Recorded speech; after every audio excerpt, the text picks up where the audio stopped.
All right, what's going on, everyone? So this was a little bit out of the blue. I mean, I was supposed to plan this a lot more thorough. It was supposed to be a hell of a lot more thorough than I've been. But as you guys know, there's been so much weird stuff going on lately with YouTube and just in news in general. And the YouTube stuff really threw me off.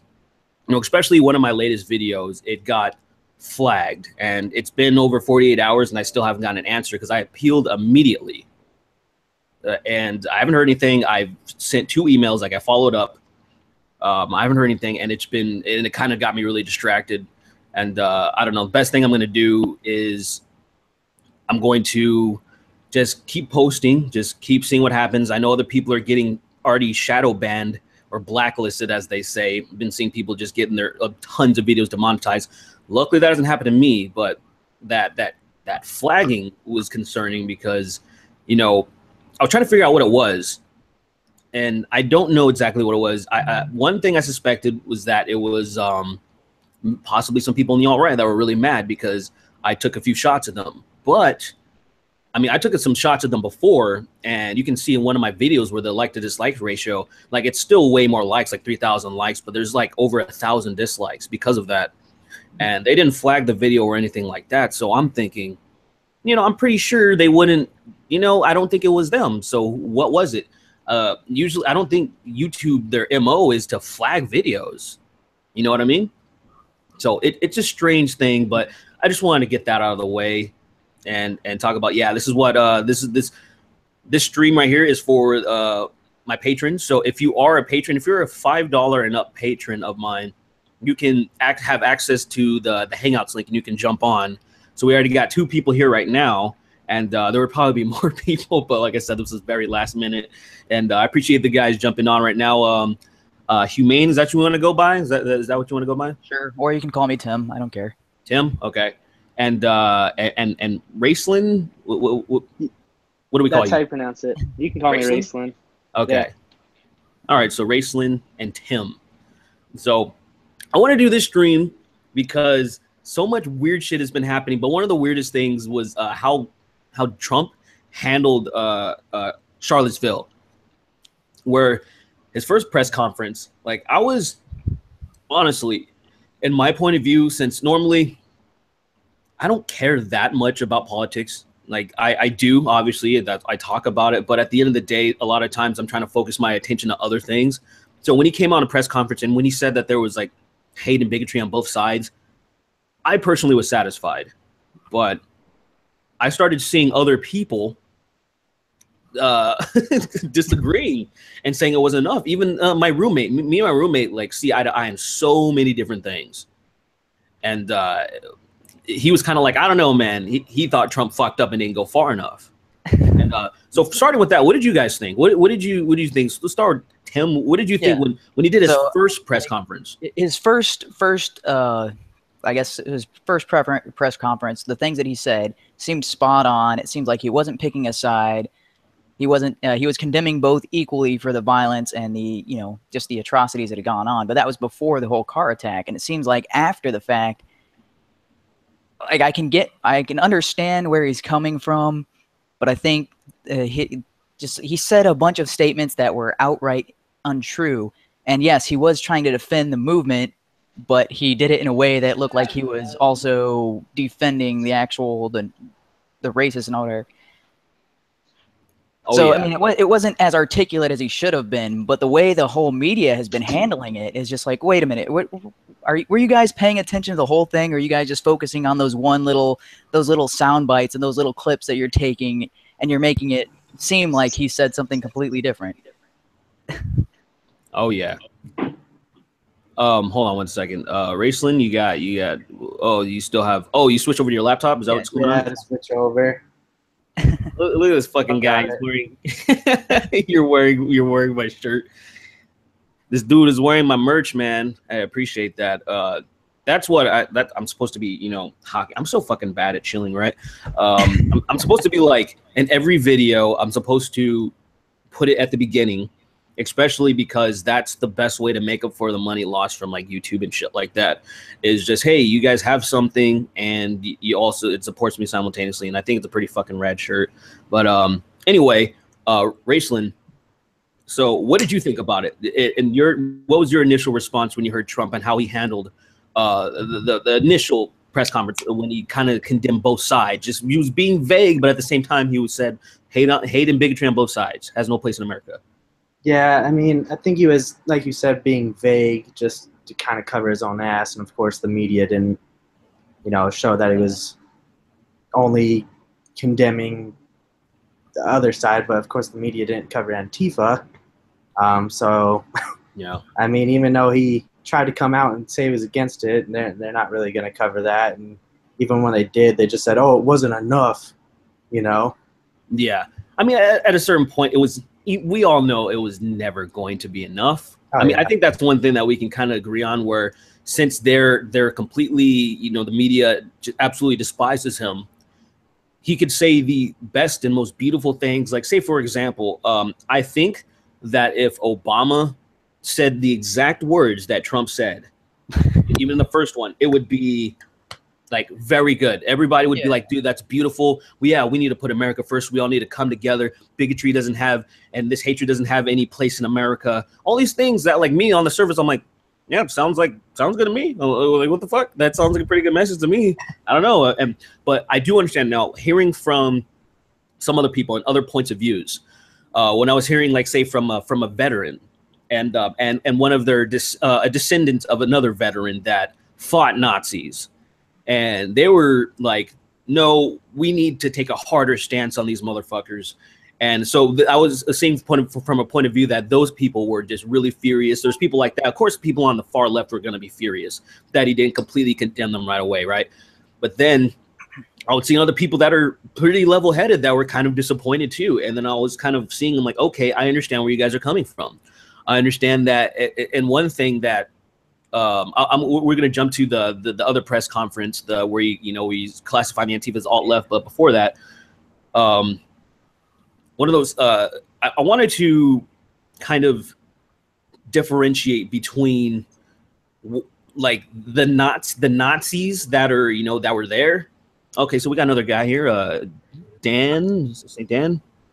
Yep. Hello. How you doing? Doing all right, man? Yep. Can you hear me? Yeah, we can hear you. Okay. All right. So real quick, right now we're just talking about, if you caught it, we're just talking about the initial reaction. What were people's reaction to when Trump, what he first said about Charlottesville, and where he condemned both sides vaguely, but he still condemned both sides for they're having bigotry and there being hatred and all this stuff. And the one thing that I was going to say is that, people keep talking about Nazis this and Nazis that, and, like saying, oh, we fought Nazis and stuff. And I'm like, well, one thing that I want to make clear, and I made a video about this, is that it's what I said, like, it's not okay to fight people that have just a different ideology, that, an ideology that you don't like, whether it's political or religious or whatever. You're not supposed to punch people like that. It's illegal. And a lot of people said, well, we need to take a different stance on Nazis. But at the same time, there's been a National Socialist Party in America for a very long time. And we don't go out and just fight those people. That's not how you do shit. There's a little tiny little baby communist party. And I remember when they were first doing they did one of their first marches in Hollywood. This was years ago. This was probably like in 2011 or something. There was probably like 5 people there. It was so pathetic. It was just laughing at them. But they have the right to do that. As much as we don't like that, if they're not doing anything illegal, and some people will say, well, they're the people, the National Socialists, the Nazis that are there, they're spewing hate speech, and that's where things get wishy-washy, because it's like, what is hate speech? Like, are they specifically saying stuff like kill people and stuff like that? Because if that's the case, obviously that's fucking illegal. You can't do that. You can't threaten people. But if they're just saying stuff like you keep hearing, we want to preserve the white race and stupid shit like that, and we want to have our nationalist socialism like the actual Nazis, yeah, we may think that's fucking horseshit, or we may think that, it's not for me. But that does not constitute, a punch in the face. You know what I mean? Because then it's like, shit, that same thing can happen to us one day. That can happen to me one day. Maybe I'm saying something that is an extremely unpopular opinion, like to most people. And then all of a sudden people are fighting me or something. And it's just this fucking Wild Wild West now, right? And if you think about what the reason for the purpose, or the reason for the First Amendment, it's not to protect speech that you're okay with. It's not to protect the speech that you like. It's to protect the speech that you hate, the speech that offends you. That's entirely the purpose of it, is the speech you don't want to hear and you just want to put your fingers in your ears and go, la, la, la. First Amendment is to protect those people from legal or physical action. Now, the First Amendment is more towards the actual government. The government can't make a law against that sort of thing. But the idea behind it, the principle behind it is, or at least if you look at the principles behind each of the amendments of the Bill of Rights, each of those is to protect one of your natural rights. It's to keep the government from infringing upon your natural rights. So it's already established that people have the right to free speech. People have the right to defend themselves. People have the right to privacy and things along those lines. So when you're talking about hate speech, which I never understood that, I'm like, that's exactly what the First Amendment is designed to protect. Is hate speech. Hi guys. So I mean, I don't understand why people are like, oh, hate speech. They're spreading hate speech, and you're like, yeah, they're allowed to. We can't stop them. Well, it allows you to say what you say. The biggest one that people always counter with is the fire in a crowded theater argument. And if you it really starts to blow their mind when you delve into that, where that came from, what that was against. It was against banning a socialist from actually handing out leaflets because it was considered sedition back then. And then it got overturned because the court upheld that a KKK rally was protected under the First Amendment. So we have a Grand Wizard of the KKK to thank for the Brandenburg Standard, which is, keeping the First Amendment as relevant as it is now. And that's kind of ironic. I mean, we also have the anti-war protester to thank for the Hess decision against Hess versus Indiana, which says that just because you say I'm going to beat you up doesn't mean that you can press charges against me. If it's how many times you said, man, if I wouldn't get in trouble, I would kick your butt.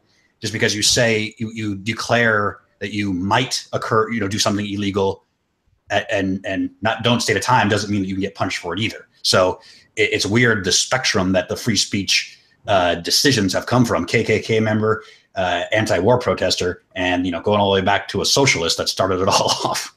Don't forget. Can you guys hear me? Yeah, we can hear you. We can hear you. I'm Ramon. If you guys, this is my first time joining you guys. I was actually talking to a person from Venezuela, and I'm doing a project on Venezuela. I have 5 videos so far, and he couldn't understand the whole principle that hate speech and hateful symbols are protected under our Constitution. So I had to bring up the Skokie Trial, which I don't know if you guys touched on before because I joined late, where the Nazi Party in Illinois, that's where Blues Brothers got their whole Illinois Nazis joke. They won a trial in the Supreme Court so they could appear in they could march at a public park there. And the response that happened was they did their rally. There was very little response to it. And it was basically a huge dud. And you can compare that to what happened this weekend. I think if there would have been more people ignoring them than what happened, we wouldn't have this national clusterfuck right now. Yeah, definitely. That's actually something I wanted to transition into because what the main thing I want to talk about was Trump branding, these Antifa, these people, the alt-left, which I think it's kind of funny, but at the same time, it's really stupid. It's like, I don't understand what Trump's trying to do. Like, he seems like he's really, it almost seems like he's hell-bent on just ruffling feathers, where the decisions that he's making and how he's been dealing with stuff, the way he dealt with the press conference, like say the second one, for example, like I understand where he's mad and he's going to keep calling these people fake news because to a certain extent they are. They put out a lot of fake bullshit and a lot of stuff to just, manufactured outrage. But the way he was handling things and the way that he was saying, yeah, there's some bullshit that happened, you know, at the rally with some of the neo Nazis there and the white supremacists and the KKK. But what about the, you know, the violent alt left? You know, like, well, what about, he's like defined alt right, and also, you know, then he just calls these dudes alt left. And I think it was really weird to kind of get into that. There was a really weird situation to it was kind of awkward in my opinion. So the first thing I want to say is, what do you guys think about Trump calling these Antifa, these commie scumbags, alt-left? I think it's actually a brilliant strategy move, because right? he knows how they're operating. He knows what their mentality is. And so when they call people alt-right, they think, oh, that's going to be the death blow. We're going to call them all Nazis, and that's going to end their movement. And then he's like, okay, well, we kind of don't care. We're not with those people. We're trying to separate ourselves from those people, and you guys keep lumping us together. All right, we'll lump all you guys together. Now you are all alt-left, and you're all communist, and you're all extreme social justice warriors. You're all alt-left. There, same. I think it's just like when he called, you know, Hillary crooked Hillary and CNN fake news. It's kind of a troll, but kind of, you know, ruffles their feathers, like you were saying. It is effective against them. Yeah. I think. Yeah, go ahead. If you look at history, he's actually talking about some real parallels with what happened in the German and Spanish. Well, in Germany, there were street brawls all the time between the actual Nazis and some of their communist opponents. And that's kind of one of the reasons the Nazis were able to gain a lot of support, because people thought of them as a stabilizing force. And the same thing in Spain. There was a very hard extreme left group fighting the Nationalists, Francisco Franco. And that's what led to fascism in those two countries. And he's perhaps even giving a warning. And he's not the only one. Majid Nawaz, if you know about him, they're trying to ban him, the Southern Poverty Law Center, banning an ex-Muslim for speaking out against, or he's not even an ex-Muslim, he's a Muslim reformer. They're trying to ban him for his speech against fanaticism. And basically, he said he's calling them the control left. You know how there's alt-right and control left, okay, like on the keyboard. so he has like a pretty good radio show. I don't always catch it, and he's had the same expression for them, more in the British context, but I think it's wholly appropriate. All right. I mean, everybody thinks that, you know, Trump is just kind of off the cuff, but I guarantee you there is some method to his madness. And I think that he's right. He knows as long as he's got the press talking about whatever he's saying, then they can't talk about whatever is not happening in Congress with a lot of his legislative goals. So, you know, I think that he's definitely keeping up the focus on other things other than that. And I just think that he hasn't gotten as far as he has without there being some level of you know, like I said, method to his madness. Yeah, I mean, okay, to a certain extent, we'll wait and see how things play out. But what I worry about is these people, the alt left, as they're being called now, these Antifa, a lot of these people that have been going to all these rallies, like say Berkeley and so on, and just fighting and beating up people. It seems like, I mean, if you're looking at the consensus and how people feel, how they feel about Trump, they're infinitely angrier now. I've been seeing on Facebook and Twitter the hashtag that reached #1, impeach Trump. I mean, they're always saying that shit. But one of the things that is, I'm like those fucking, you know, those late night comedians or whatever the fuck you call them, the late night talk show hosts. They're putting out all these things, and they're just the division and the bullshit I'm seeing is at like one of the highest I've ever witnessed. And you know, people on the alt-right and other white nationalists and other people, they're trying to start, you know, more rallies, do more events, and it's going to escalate at a point of, you know, like we already had some fucking psychopath ram a car into people, kill them, and now I feel like what are the Antifa scumbags going to do to retaliate? Because I feel like they're going to. I feel like they feel like one of their own got killed or something, and now they need to.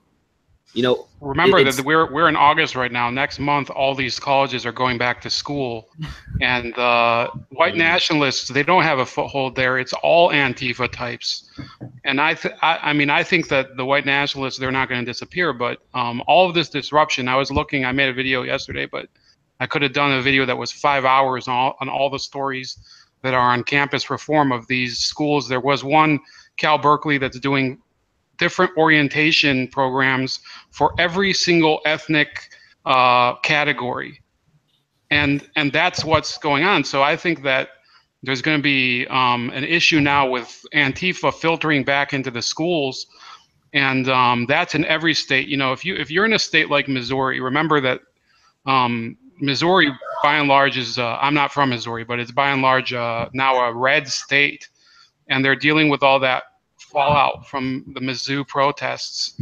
and that is angering people more, and that's what the media cannot, they can't portray it accurately, because they're deliberately being willfully ignorant towards it. I guess I just said something redundant, but they're just ignoring the real feelings of people in those regions of the country, and deluding themselves that through that they can bring down a president. And I think it's going to be a failed strategy, but I mean, I could be wrong. Yeah. I talked to plenty of people who are still on the, you know, they're going to get rid of Trump before the 4 years is up train. And, you know, you might be onto something there, because I think that seems like their end goal is just to bring down Trump. Now, you know, I think that they're not thinking the Mike Pence consequence through, but I guess that's not their focus, if they even have focus. No, it seems like they're more along the lines of the short-term gains, and they don't have a long-view strategy. I mean, that seems to be pretty typical of people on the left, is they want the here and now, and they don't care about, you know, the long-term consequences. And that's why we have so much like inflated government spending. I know that happens on the left and the right, but if you look at all of the programs that result from that cause the inflated government spending, they're all socialist programs, which are typically coming from the left. As far as all of that, so all of that communism, all that socialism, all that stuff that is eking its way into our government, those are leftist-oriented viewpoints that would that bring those policies about. And those are like, hey, we're going to help people temporarily, and they're like, okay, we've been helping people temporarily for what, 50 years? Like, how temporary are these policies that keep growing, and how much they're costing us? And these are supposed to be like, oh, we're just going to help people out when they're down and when they're low. And like, well, why are these people still on these programs for decades? The government program is the closest thing we'll see to eternal life on the earth. Yeah. They're not thinking that long-term consequences of, once this gets in there, it's going to be hard to get out of. And it's just going to keep ballooning, and it's going to keep growing in its expense, and more people are going to keep adding onto it, and it's really difficult to get out of. Well, so that's the short-term gain at the long-term expense, and they don't think long-term. Yeah, they don't have you know, that they don't think that that's a consequence. I think when they talk about spending more money, they just view it as compassionate. And, well, hey, you evil right winger, how come you don't want to be compassionate? It's like, well, because maybe we can't afford it. This is gonna become unsustainable in a while. And I think that none of the New Deal programs have actually just done that dramatically yet. But once one of them does, then you're going to see, maybe, you know, it's going to be a big I told you so, but it's going to take something that dramatic for them to get it. For a program like one from the New Deal, like Social Security or like FDIC or something like that, going to have to fail majorly before they say, look, we cannot keep spending money. We run out of it at some point. Well, I don't think it's going to be one program that fails. I think it's going to be a failure that's going to drag down the whole system. And that's, I mean, they're just too, because all of the spending is kind of lumped together. It's not just like, oh, well, that one program failed, well, the rest of them are still good and stable. No, they will try to stabilize that one failed program, and it's just going to, it's going to bring down the whole set of dominoes. Yeah, I think he's right, Humane. You have all these programs, and they're all arrayed like a kind of a domino rally, if you want to think about it. And I can speak from having, seen, I worked for a medical device developer, and the regulation is crippling the innovation in these industries. And, you have devices that could take 3 years to come to market that could, help cancer patients. Well, because of the regulation, because of the medical device tax, it costs probably 5 orders of magnitude more to bring life-saving treatments to people. And it's just costs that people don't see. And then the medical device treatment or tax, that gets passed on to the healthcare patient. Well, once they try to expand these things like they did with Obamacare, but then potentially with obviously universal health care, they're just going to obliterate that entire industry, and it's just going to cascade like, the friend has already said. Yeah, I mean, and you were talking about doing a video series on Venezuela, and what happened there. It was one industry that collapsed, and then just industry after industry just started collapsing. It wasn't hey, one thing, okay, we isolated the damage, we were able to contain it. It was something broke, and then everything else broke after that, and now they're in like a state of chaos. And that's always how it happens with these programs that get so intertwined with each other. I mean, and people keep saying, it's all right if you fuse capitalism with socialism. And I'm like, well, if you're infusing that much socialism into a capitalist system, everything that led to the downfall of communism into socialist societies, well, you've now made that a part of our society. So you're seeing the trends in all of these other societies that tried this strategy, and they all had that, that death spiral. And I'm like, well, if we've got 50% of our country on a death spiral, well, that means once we hit a death spiral in our systems, at least half of the country is going to collapse on itself. So I don't understand the mentality behind this. No, we'll be fine, dude. Get out of here. They talk about everything's perfect, dude. What are you talking about? No, I want to switch gears a little bit because somebody brought something up in the chat, and it's something that I want to entertain and see what you guys think about it. I keep hearing in the small corners of the conspiracy theory, Alex Jonesy type of talk, where what's happening right now is by design. All of the bullshit that's going on, all of the fighting, all of the divide and conquer type of tactics, or a product of what's his name, George Soros. He's saying that he's funding these like left-wing extremists to cause a ruckus and shit like that. Now, I've heard things like that. My thing is, where's the paper trail? Have any of you seen any proof or seen anything like George Soros actually tied to something like this, or there actually being like these theories given actual credence? Because I can understand something like this being plausible, but I can't like back it up until I actually see something where concrete evidence that this is being orchestrated, like all of this infighting and all of this division. Well, there's loose connections. The theory holds. It doesn't have to just involve Soros, because the strategy is ironically from another Hungarian, the dictator. His name was Rakosi. I actually did a little topic on it 2 days ago. It's called the salami strategy, where they basically slice up all the opponents one by one by, starting at obviously the conservatives in this case, and saying progressively that every single person on the spectrum is a fascist or whatever. And that's how basically after the Soviet occupation of Hungary, the country ceased to be a democracy after 2 elections, and they manipulated the elections and the votes such that the Stalinists took power. Now, Soros is not the only actor in this whole drama. I mean, there's the Ford Foundation. Do you guys remember last year they donated $100 million to BLM, and they are a group that they donate to tons of causes like this. So I don't think that. I mean, George Soros is like he just provides a perfect picture of this whole whatever you want to call it. I mean, if you look at his face, but I don't think he's the only person involved in this funding nightmare. I mean, if you look at going back to the Clintons, they have donors that are going back 20 years, the realities that people don't talk about. But I'll let somebody else respond. I mean, the only thing I've ever seen kind of evidence-wise was when they had all the buses around the inauguration, when Trump was on, his tour. That's the only thing I saw that was even a sliver of evidence. Oh, like, yeah, shipping, like moving people around to make sure they go to these certain events like that, yeah.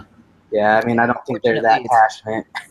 I think it's unfortunately loose connections, and you can follow the money trail and say that it's coming from his organizations, but I think it's really difficult to say that he's orchestrating it all and it's all coming from him. Yeah. And there's a weird connection between communism, the social justice, and Islam, and how for some reason those three things should be just as much at odds as they are with Western values or things like capitalism and the alt-right. Yeah, for some reason they're kind of like, oh, well, we're not going to bother each other. We're all going to work, and then we're all going to pick on this other guy. And you're just like, why aren't you guys all at each other's throats? What kind of unholy alliance do you have going on there? Because Islam and feminism should be should be at odds. They should be at war, and so it should be like a four-way war. But it seems like it's 3 versus 1. And I'm like, I don't know if there is a single source that you can point to that's orchestrating that, or if that's just I don't know if that's just how it is. I think that's just stupidity. I really don't think that. I think that was just how it happened. There's too many people.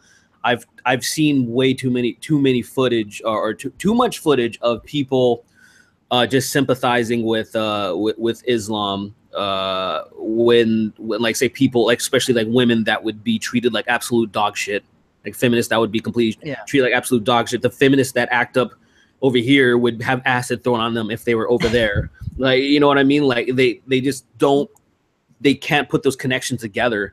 And it's so and here's something I want real quick. I want to bring this up because a lot of people always wonder. Sorry, man, I don't mean to interrupt you, but I gotta go. Wife had a bad day at work, so gotta go get a margarita. Hey, no worries, man. Hey, thanks for stopping by for a little bit. All right. Thanks. All right, man. Have a good one. All right. So one thing I want to say real quick to switch gears just for a second is, people. I wonder, have you guys ever thought about this? Why is it that the Arab Muslims are the ones that are typically that were typically, oh sorry, I just saw a super chat from this dude that I was actually trying to get into the stream. I don't know why that, I don't know if you didn't check my message or not. But anyways, okay. What he said was, okay, so you see the Arab Muslims are the ones that are, the extremists are the ones that are always in the news about stuff like that. But there's a large number of like Oriental Muslims, like, in the Southeast Asia that barely get any news coverage, like hardly any at all. And of course they're doing some fucked up shit, but not on the level of like trying to come over here and blow shit up and shooting people and trying to crash planes into buildings. And one thing that what I saw, or what I was really trying to think of why people are always trying to say that criticizing Islam or Muslims is racist is because it's the Arab Muslims, and the Arab Muslims, why they keep doing this shit is because of all the stuff that has gone on in their region. There's been fucking proxy wars up the ass. There's obviously, regardless of how you feel about being in Iraq or Afghanistan or whatever, like they've gotten fucked up. And so a lot of these people are always trying to do some shit, and they're always trying to do, and they're using it, and they're attacking us, and they're blowing themselves up under the name of Islam, but they're already angry at their fucking situations. And it was something that like I was trying to examine and see like what did people think about that, because even back in the day there was obviously the whole the Crusades and shit, like there was just a huge fucking problem, and there's been this this tension, and I feel like it does need to be addressed at a certain point, because I feel like there's a reason why people keep saying, like, why we have to differentiate and say, no, we're criticizing the ideology and we're not criticizing the you know, we're not criticizing a race. You know, like Islam is an ideology, but why do people keep thinking that? It's because it's, you know, predominantly the Arab Muslims are doing that shit, and it's like, why? And I was like, let's examine this. And it just seems like incredibly racist to talk about, but it's just some shit that's happening. I can tell you, I'm from a family. I have Iraq. My mother was Iraqi. God rest her soul. Okay. Iraqi Jewish, but still her family was there. You know, 2,000 years plus, and based on the people that I know, and I have extensive experience, you know, which I'm not going to go into with people from Arab countries. What's happened is don't let anybody fool you with this Crusades stuff. I mean, the Crusades are a factor, but they're blowing it out of proportion. One of the real problems is that in order for Islam to spread, the Arabs had to conquer a lot of other countries, and they were obviously not Arabs. So there's a friend on Facebook, I could send you his information. He has a huge following from Morocco. In Morocco, they have they're called the Berbers, but I think in Berber language they're called the Amazigh, and they're being basically suppressed. They have a native language that's banned in Morocco, and in order to hold together the Muslim world cohesively, a lot of times, I mean, remember, but before, let's say, the 70s, they tried to do pan-Arabism, like do it by language and common ethnicity. They wanted to form a huge block of nations. Well, that didn't really work because of a lot of differences between them. So the pan-Arabists gradually fell apart, and pan-Islamism started to sprout instead of it, because that's a stronger identity. And you know, Arab identity is part of it, but like you said, a lot of these other countries, they're not, they're Islamic, but they're not Arab. So Iran would kind of, because that's very true. And when it comes to Islam, for some reason, people always mention the Crusades, but they never talk about India, where it was the Muslims versus the Hindus. And I mean, like, it seems like everywhere that they get a large enough group, there's huge tensions between the Muslims and whatever other major religion is in that area. So I don't know if that's a good point. Yeah. That's a good point. And all right, so we got a couple other people join us before we go. So we got Heavy Arms Kai. This dude, good guy. He's been in I think he's been in one stream before. Yeah, I was in a while back. I didn't want to speak up over any of you guys, so I was trying to stay silent for a minute. Definitely. And I got this dude, can I say your first name, Treeson? I don't know if I'm gonna be doxing your ass or some shit. Sure, that's fine. So Troy, cool. We good? We good, man? Hello? Yeah, that's fine. All right, man. Just make sure I'm not. I was just testing this out. Okay. All right. So Troy was actually my first guest on my very first stream that I ever did. Like, the first stream I ever did, it was this dude, and he was just all there with his fucking giant beard and shit. And trim, by the way. It's fucking weird, dude. You need, like, I have beard envy because I can't grow facial hair pretty much. Like, what you see is, like, you know, well, especially right here, is a couple weeks worth of hair, which is nothing. So how often do you shave? How often do I shave? I pretty much if I should shave like twice a week. No, that's not true. I meant to say every 2 weeks. That's what I meant to say. I feel bad turning on my camera because, like, here, another guy with a full beard. Like a nice beard. So I don't know. I have a crappy beard at the moment, but before I joined the Air Force, I could not grow any facial hair. I had 2 little dots and then the soul patch, and then the rest was all kind of like, you know, the scratchy. So the Air Force made you grow beard? Because I had to shave every day for 8 years. So when I started, I was 22 when I joined the Air Force. 21, 20. No, I was 20. Yeah, I turned 21 in there. Yeah, time. Anyway, so I was 20 when I was in the Air Force, and I had like a baby face for the most part. And like I said, I could only grow. It was only dark. Like, I had a permanent Fu Manchu because that's just how it grew. But once I started shaving every day, well, then it started growing all over the place. And I'm like, well, now it's getting darker and thicker. So if you want a darker, thicker mustache, you got to shave it a little more often. So yeah, I can attest to that because another Air Force veteran, I had to shave all the damn time. Now that I'm out, it's real nice. Real nice. Yeah. What is it? What is this? Is this is an Air Force veteran meetup? We got I guess I'm the third one. I'm an Air Force veteran as well. There it is. That's a secret. Go join the Air Force and you'll get a beard. So higher on the SFAB, smarter. So all the SBG fans are all Air Force people. All the roaming people are programmers.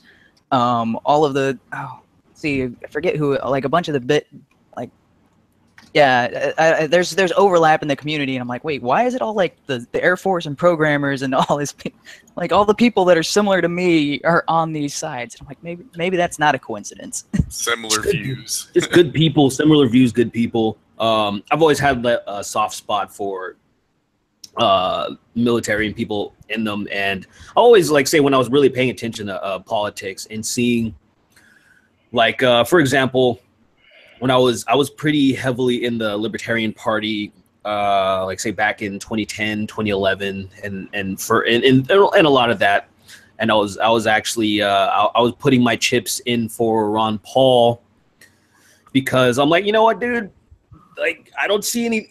This is the best bet, man. I was like, Ron Paul's pretty fucking legit, as far as just being like consistent, absolute legit convictions and stuff, and I don't need to get into all that shit, but his 70% of his campaign contributions were from the military, and like largely from Air Force fucking veterans and stuff like that. I was just like, damn, dude, like these people, they know what's up, and here you guys are, you know what I mean? So it's I can speak from personal experience. Ron Paul is what got me into all of the politics, because I had written it off. I was like, oh, Republicans and Democrats are two sides of the same stupid coin that's causing everything to crash. And then Ron Paul came along, and I'm like, oh, there's a third option. There's a third option, guys. And so that spread through, like a bunch of the people that I served with. I mean, they're all following Ron Paul, and so that caught on huge with the people who were disenfranchised with the entire political system. Oh yeah. That was I think it's a little weird though, because you'll get into those real hardcore libertarians, and if you even show a little support for veterans or cops, then the real hardcore ones will just call you a statist. Well, those hardcore ones, because there's you have those libertarians that are like on the more anarchy side. Yeah, the ANCAPs. The ANCAPs, and say there's a guy that I used to I kind of respected. He's a veteran. He was in the Marine Corps. His name's Adam Kokesh, and that name sounds familiar for some reason. He's been around a lot. I've caught a few of his speeches, and I'm like, wow, this guy's great. And then I really started to pay attention to him, and he's kind of like, well, yeah, we don't need a government and all this stuff, and we need to. I was just like, we can just. He's a voluntarist, like he likes to say. Yes. Instead of, and I was like, well, no, that's not where I was just like, that's too far for me, because I feel like human nature, just like communism, it won't fucking work, dude. Because there's too many shitty people that can't let things like an idea that sounds good, just let it be. There's too many people that are like, I can take advantage of this system, and then they will do it. It doesn't matter how, we need to work together in a voluntarist society.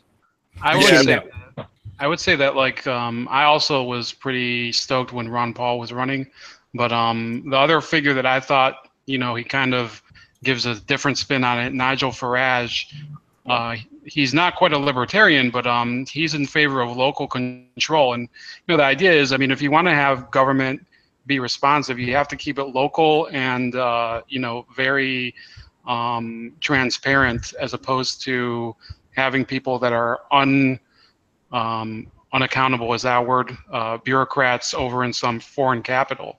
So that's really the approach. I think that's a good compromise. I gotta go, but it was great talking to you guys. Yeah, same here. Okay, hey, yeah, no problem. I saw it. Hey man, you have a good one. All right. You too. Thanks for joining. Thank you.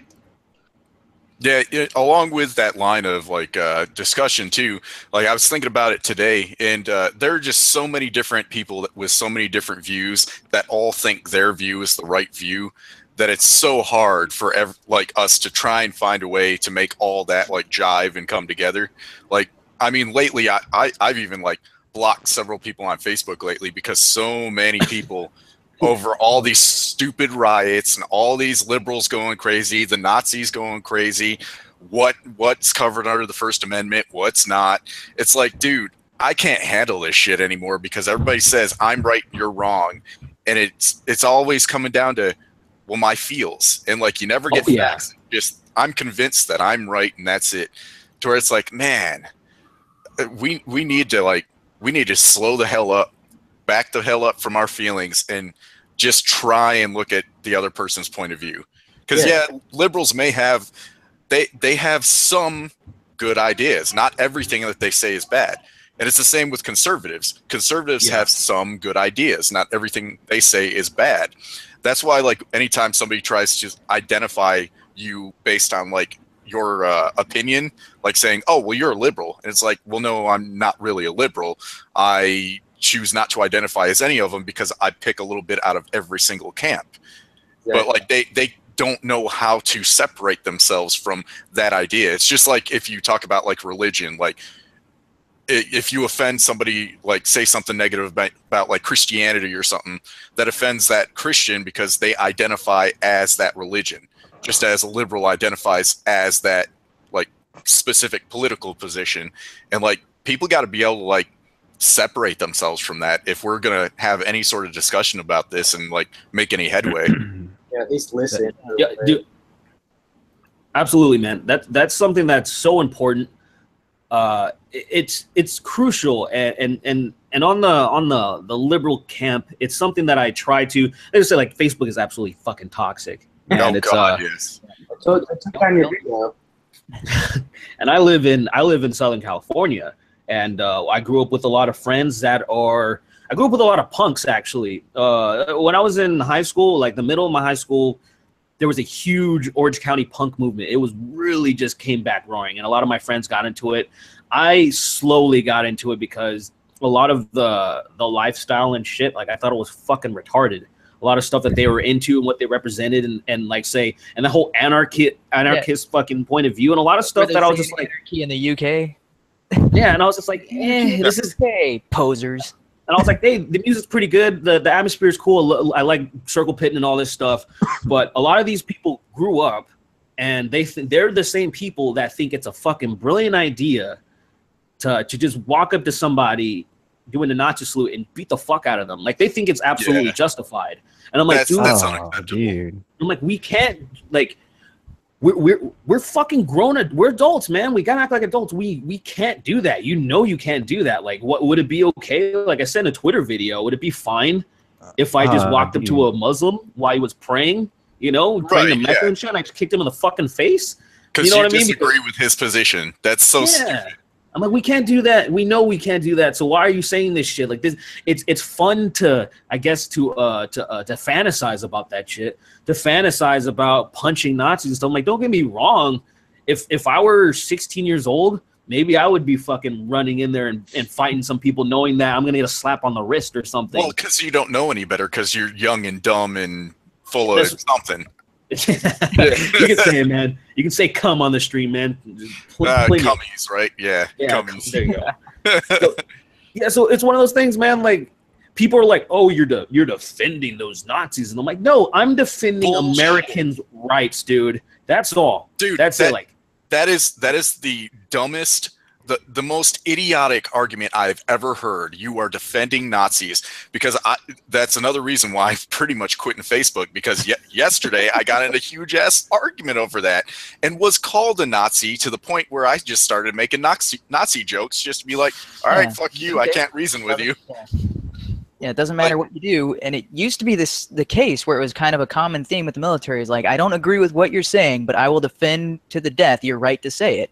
Right, and from your experience in the Air Force, like I know it was this way in my units, but anytime we had a disagreement based like politically, religiously, or whatever, everybody was just cool. We just live and let live.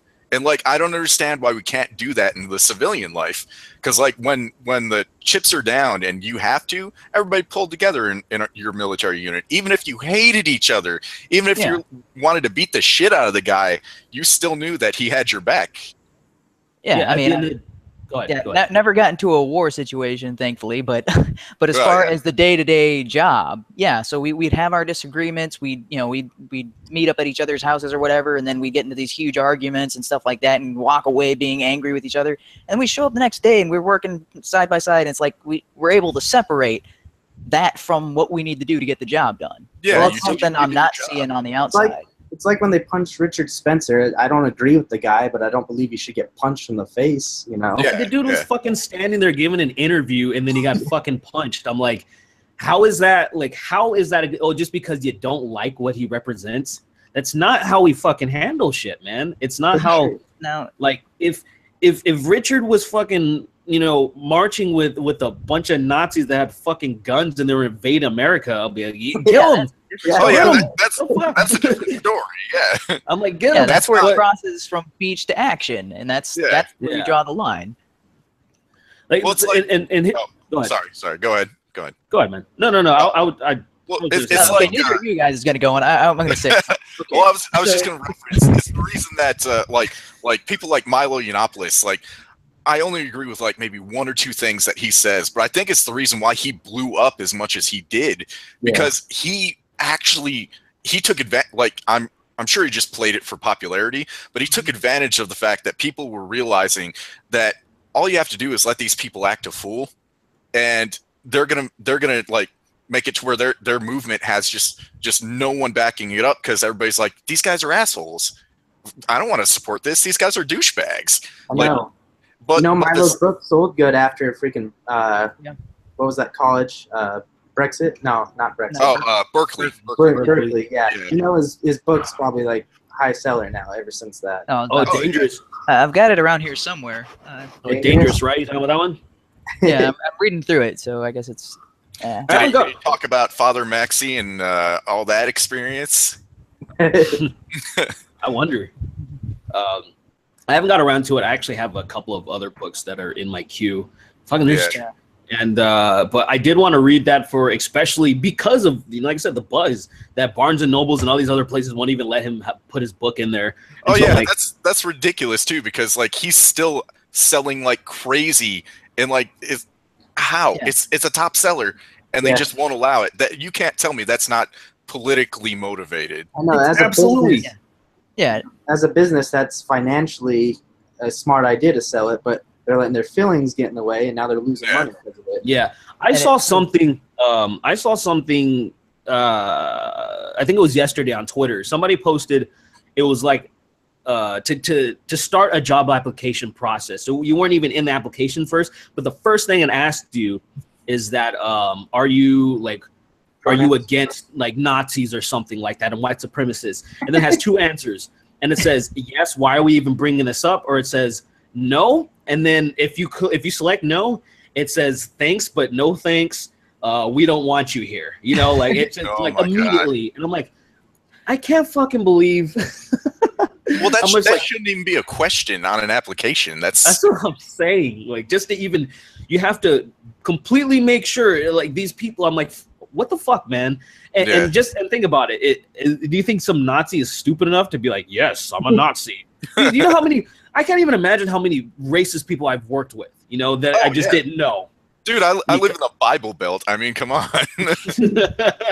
Yeah, so I mean, and I've actually had but this dude was from Mexico, like extremely racist boss. This guy was extremely, more than any other fucking white dude. Like I had this one white guy, Tim, one of my bosses, dude from South Carolina. You would probably suspect he was racist as fuck.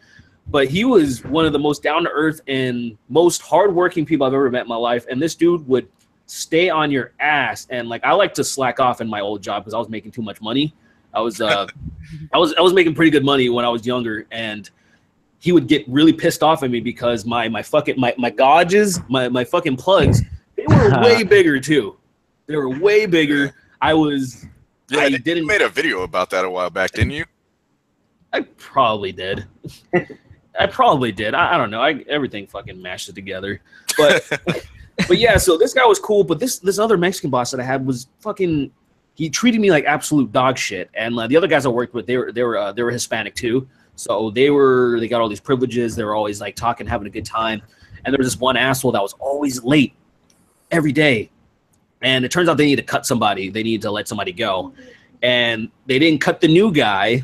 They didn't cut the guy that's always late. They let me go. They just let me go. And I'm like, what the fuck is this? I'm like, I know what it is. I'm not even going to fucking... Mexican privilege. I'm saying, like, people like fucking... It can come... Racism can come from anywhere, man. You never know. But my point is... I want to get back to the original point, and after this, I'm gonna jump and read some of the shit that was on Super Chat, because there's some generous motherfuckers, and some people always have some interesting points to bring up. But the one thing I want to say about, because we were talking about the military, and we were talking about how you guys even if you guys disagreed, at the end of the day, you guys had each other's backs, and I love that mentality. And I was at the gym last week. Oh yeah, and, did you get my video, by the way? No, what'd you send me? I sent you a workout example video to try and motivate you a little bit and tell you to get on my level. Oh, oh shit! Wait, I might have. I don't know, man. Fucking, I get too much shit, man. I'm overwhelmed. I'll be honest. Yeah, I need like a.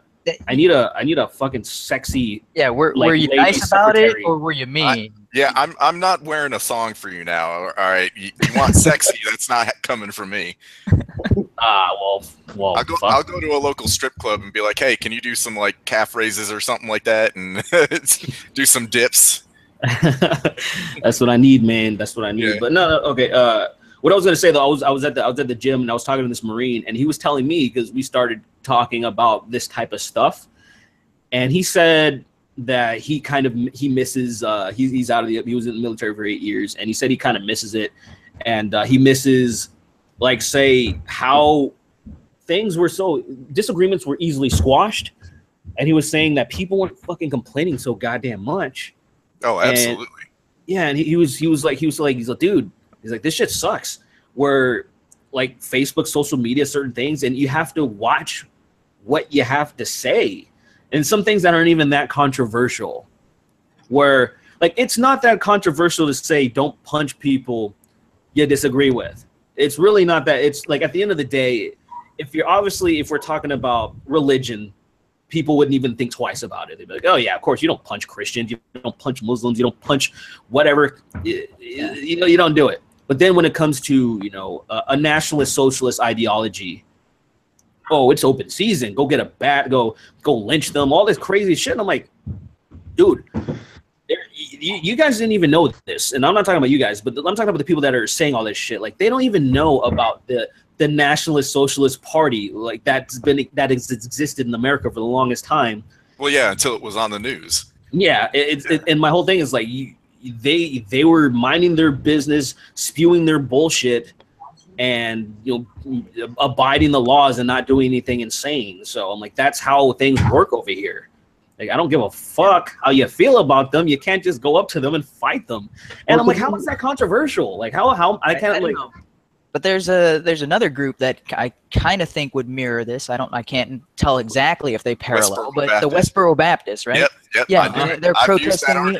Yeah, they're protesting military funerals, and they're saying like the most despicable things, and people protested them, but it never got violent. Imagine if protests against the Westboro Baptists had gotten violent, at least to this extreme. Westboro Baptists would have been building their congregation. Well, it's like people ignored them because they're batshit insane. Yeah, it's like Derek said, though. It's because of that understood underlying thing of, we already understand you don't punch Christians, so that they're almost like a protected class in America. And it's also because a lot of Americans are just idiots. They're so freaking stupid of the laws and their rights and what protects them. I mean, you can have a factual, like, backed by the actual Constitution and the amendments conversation with somebody, post the entire First Amendment, and they still won't understand it. And you can even highlight the lines that protect like even speech that you don't agree with, that may be hateful and stuff, and they still are so stupid that they don't understand that. And who was, I can't remember who was talking about it, but somebody was talking about how there's a big issue with like SJWs and like with the regressive left and all these people, and it's almost like a reward center in their brain. Like, you know how you can get like the Pavlovian response to where like the more something happens, the more the reward centers light up and you get all this good, happy feelings. Well, it's because their groups are growing so much and they're getting more support from more people on social media, in I don't know, just mainstream media, all that stuff. The reward centers keep lighting up because they're like, oh, yay, I'm doing a good thing. Oh, these guys agree with me. I'm doing this. And it causes like almost like a learned behavior to where they just get stuck in this. And like, they are so into their path that you almost have to deprogram these guys because they don't know how to do anything else. Well, with like SJWs and stuff, I feel like they almost enjoy playing the victim card almost, you know? They keep doing it, and they just like they like to see how much of a victim they can become. Well, yeah. And I want to extrapolate on what you were just saying. Heavy arms. Oh, I'm Andrew, by the way. Don't worry about Andrew. All right, there we go. My name's all over YouTube, man. Okay. All right, then cool. Okay, so what I was gonna say is that, you know, in wrestling terms and pro wrestling terms, there's some stuff that's called a cheap heat and a cheap pop. Now, what you do is you say something very general that you know that's going to get an easy response from people. Like, say, cheap heat is you say something like, say you're in the city, so you talk shit about their sports team, and you know you're going to get that cheap heat. You know, you say something positive about their shit, you get that cheap pop, you know, from the crowd. Yeah, and I feel like that's what people are kind of just stuck in because they know they're going to get that response, and then it's going to get that good reception. They're going to get the reception that they want, and then it also, you know, it feeds them with those endorphins. You're like, hell yeah. So when you say something like punch a Nazi, and all these people are like, yeah, you know, it just feels good. And it doesn't, like, regardless of how, you know, it's how reality works and how the laws work, like they're just going to ignore that shit because just like, say, the videos that I put out, they're very unpopular opinions right now. The obviously not, otherwise we wouldn't be here. I mean, the hate has been minimal. It's been very minimal, but it's still there, and it's sad that because I'm not even saying anything that's controversial. I'm really not. Like, seriously, at the end of the day, I was saying, hey, don't punch people you disagree with on a political, ideological level. And if you're an United States citizen, respect the First Amendment. That's not. You're literally Hitler. Yeah, right? You support Nazis, man. Come on. Wow, I mean, I never thought he would defend Nazis. I mean, it's so fucking ridiculous. Like, I've actually had a couple of people saying that, like, oh, I can't believe you're. I'm like, dude, at the end of the day, all of these people that you hate, like, we're Americans. We are United States citizens, and we all obey the same laws and the same amendments, and we need to respect that shit. If we don't, you know, with mine is what is America? What is the United States? Like, where the fuck do you want to live, man? Like, I want to live where my speech is protected, where I can say what I want, and the consequences against me aren't going to be illegal actions. They're not going to be. There's not going to be violence. I'm not going to be jailed. You know what I'm saying? Maybe I can get fired or some bullshit from a job or whatever. That's on me. But as far as, like, say, me being hurt, harmed, or fucking incarcerated, that shit's not gonna happen, and I don't ever want that to happen. And all of these fucking left-leaning pieces of shit, the progressive SJWs, are like, nah, we should get rid of this stuff. Essentially, you have that piece of shit Piers Morgan saying that we need to amend the First and Second Amendment, and I'm like, get the fuck out of here! You don't even live here. You don't even live here, man. It's so stupid too, and I may be using this wrong, but like.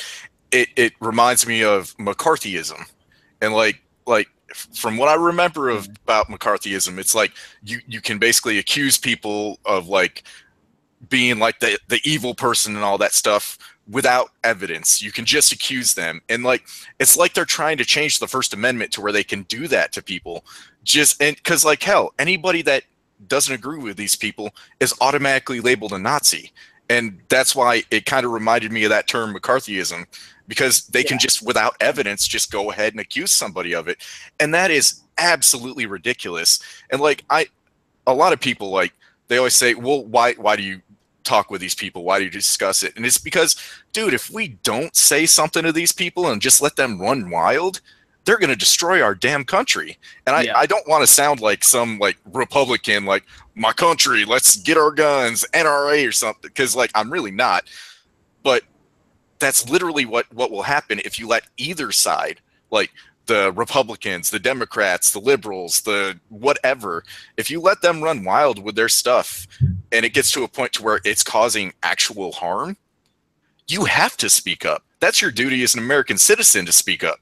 Like, you got to say, hold the fuck up. When you start punching people and just claiming everybody's fucked up, then yeah, it does go to McCarthyism. You do have to worry about like your country going to shit. So if people are just like, I just want to stay out of it, fuck it, it doesn't really involve me, it actually kind of does, because you live in this country and the social repercussions really do affect you. To where like, oh, go ahead. I just want to say something. So you are using that term like correctly, as like that's how the term is used. Although McCarthy gets a really bad rap. So it used to be, the term for that used to be a witch hunt, like the Salem witch trials. And then when McCarthy started his investigation, they started calling his investigation a witch hunt. And then McCarthyism and witch hunt became synonymous. McCarthy actually had a lot of evidence and a lot of reasons why he started his investigation into the communists within our government, because that's what communists said they were going to do. As soon as they saw their structure collapsing, they thought, we can't beat the Americans financially, we can't beat them militarily, we're going to have to subvert their system. And so there was all kinds of there's all kinds of documents. I suggest you read some books on this. I can't think of any off the top of my head, but McCarthy got a bad rap as being, oh, he's just looking for witches, he's looking for people that don't exist. And he's like, but I've got evidence of people that are actually spies in our government. Next you're gonna tell me Hitler's not so bad, man. Oh, man. No, he's still. I'm just fucking around, dude. Yeah. Hey, Derek, do you wanna read the super chats really quick? Yeah, I was gonna cut your guys off right now. I just pulled them up. So let's get these super chats going on. So the first one comes from Sam Parks, $2, man. Thank you. And it says what he was talking about, this was in the very beginning when we were talking about George Soros, and we're saying that a lot of this stuff, the theory of that a lot of the things that were going on is by design. He says it was all set up. This entire thing was by design. Like all of the civil unrest, all this stuff that we're seeing, they're saying that these extremists are being funded, they're being brought there purposely to cause a ruckus. My whole thing is, I said, it's an interesting theory. I can see there being plausibility to that because of how, if you think about, say, things on a strategy, the people that are sitting on top, people that are like generals, people that have things to benefit from changing things or not wanting things a certain way. Like, say, for example, doing away with, actually amending the First Amendment or amending the Second Amendment. That certain people would benefit from that, so maybe they would try to invest into doing certain things. That stuff. I don't put any of that shit off the table. The only thing I don't do is say that this is definitely it, because I don't have any fucking proof for that.